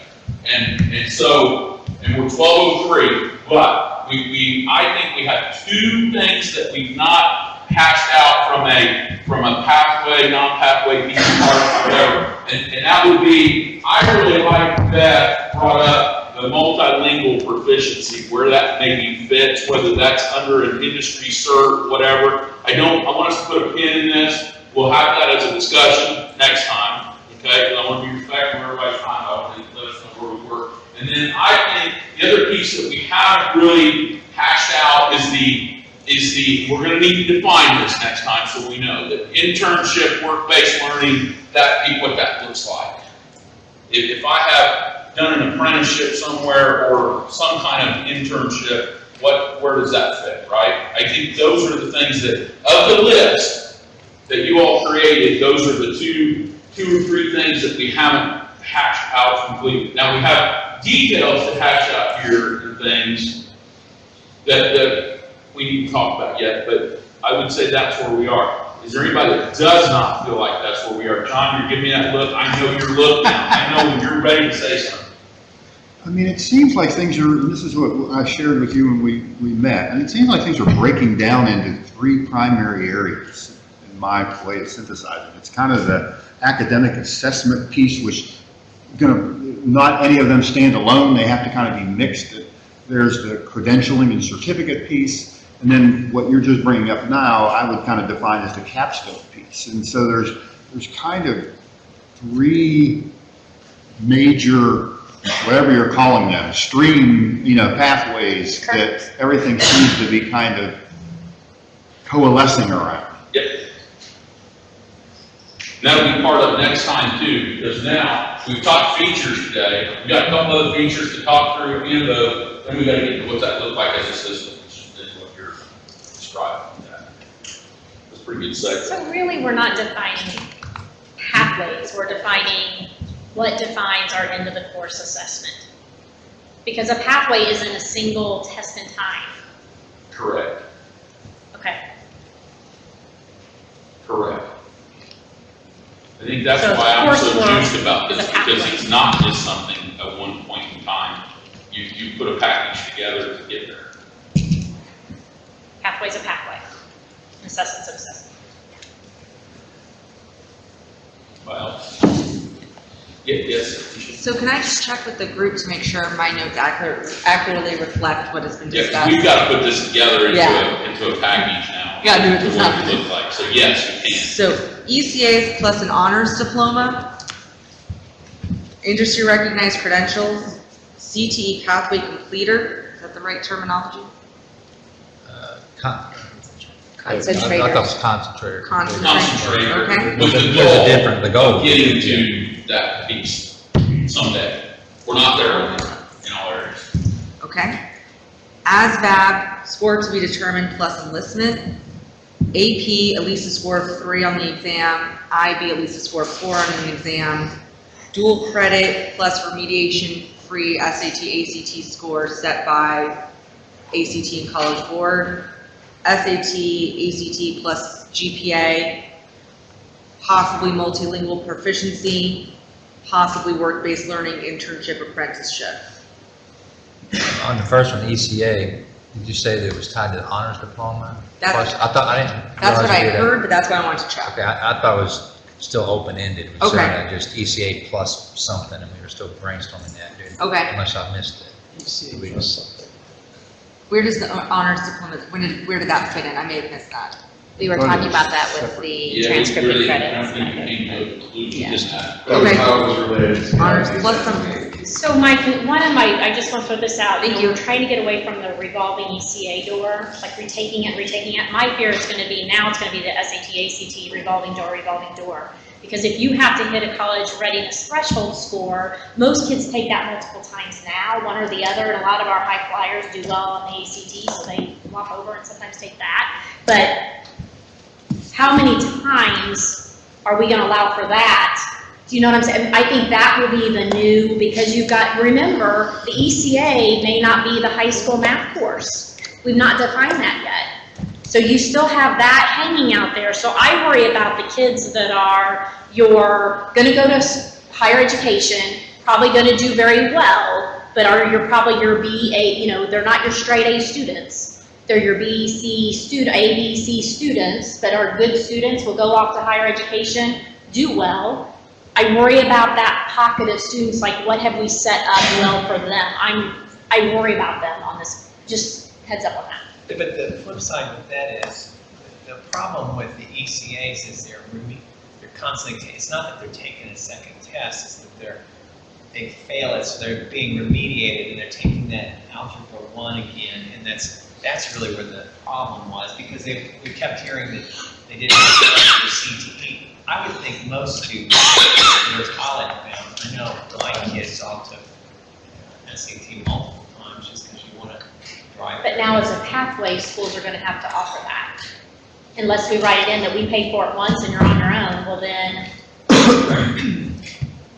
it's just something to consider. Because it's not free unless you're free and reduced. Currently, that's one time. So if it's a grad pathway, and I can't afford that, but I'm not free and reduced and I can't have assistance with that, but I have to take it 3 times to hit that college readiness threshold, which is not uncommon, 2 or 3 times, well then and I hate to make it about money, but if Dr. Brown were here, he would probably applaud me. We gotta consider it, because schools can't necessarily afford to do that, and then you put the ownership on parents. If you want your child to graduate, pony up this money, and not everybody can pony up that money. That's just one option. Yeah, the flip side to that is like, you're saying you don't care if they pass the ECA, we don't care if they pass SAT, it's like. I've never said I don't care if they pass it. I'm just saying there are some constraints we need to consider. I've never said I don't care if they Well, I'm pass it. just doing that as one, I'm not saying you do, but that's the overall perception is that it doesn't make any difference. And I think in terms of college acceptance, it has a huge thing there. So I understand what you're saying. So in terms of next steps, we will get you a summary of what you've seen today, both of graphic and of written description of where we've landed today. When will we, Alicia, we didn't talk about what we're getting together today. We'll have this out as quickly as we can, because next Tuesday. Today or tomorrow? Yeah, next Tuesday we have another one of these, right? So we will want people to have vetted, we will have this out for people, we'll have this for the collaborator. Then next Tuesday, we have all collaborators have been invited back, and we have, most are coming back. So let everybody's asked, what the heck does that look like? So what the heck that looks like is that from 9 to 10, we are going to have an informal, continental kind of breakfasty, whatever that heck that looks like, right? I'm not a culinary guy. From 9 to 10, for us panel members to discuss with collaborators and such, hey, this is what I'm thinking. Some of these discussions that we've talked about today, right? What would be, one of my questions would be to higher ed, minimum Purdue folks there, where the heck does GPA fit here? Do we use it? Where do we use it? How do we use it, right? I'd like to have that discussion. And so that's the time to have that. Is that around a table or just standing in the back? Just your. Like a reception. Go around, yeah. You okay with that? I'm not, I want to hear the rest of the meeting. That's just the first hour. Okay. Then we will I don't like it then.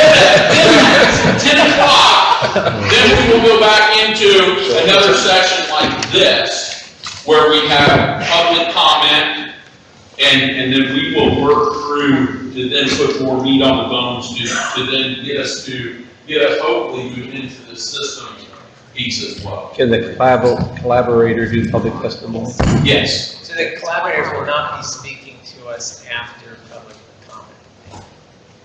So you're going to do this mingle, and then the only perception I have with mingling is they may share it with one person, and then the value would not be available to everyone. But so anyway, they mingle, then at 10 o'clock, you're going to have public comments. And then we're going to go to work. And then I would say, I know where you're going with that. I think it would be perfectly fine if you want to say, I'll make this call, because I can. If I wanted to call Purdue up, Okay. Because I think that if it's just public comment, I like the opportunity to ask questions, yes. And that's not something you're afforded in your public. Does that help? Now, I would say, given where we are, and I think we came a long way today. I hope everybody feels that way. I think we did. How long we go yet, too. We want to recognize that. But I would say next week, we might think about that we could end up going to, what have we gone to now since we're over into the 1 o'clock range to get to where you're going, since all those people are going to be here. So it just makes, I'm telling you to change your life necessarily, but change your life necessarily. Senator Cruz is looking, he's going to get on to me. He's like, you do this all the time. Did I mess you up? Yeah. Oh, Hey, Senator Cruz, I feel your pain. I can live through it. All right, folks, great job. We stand adjourned.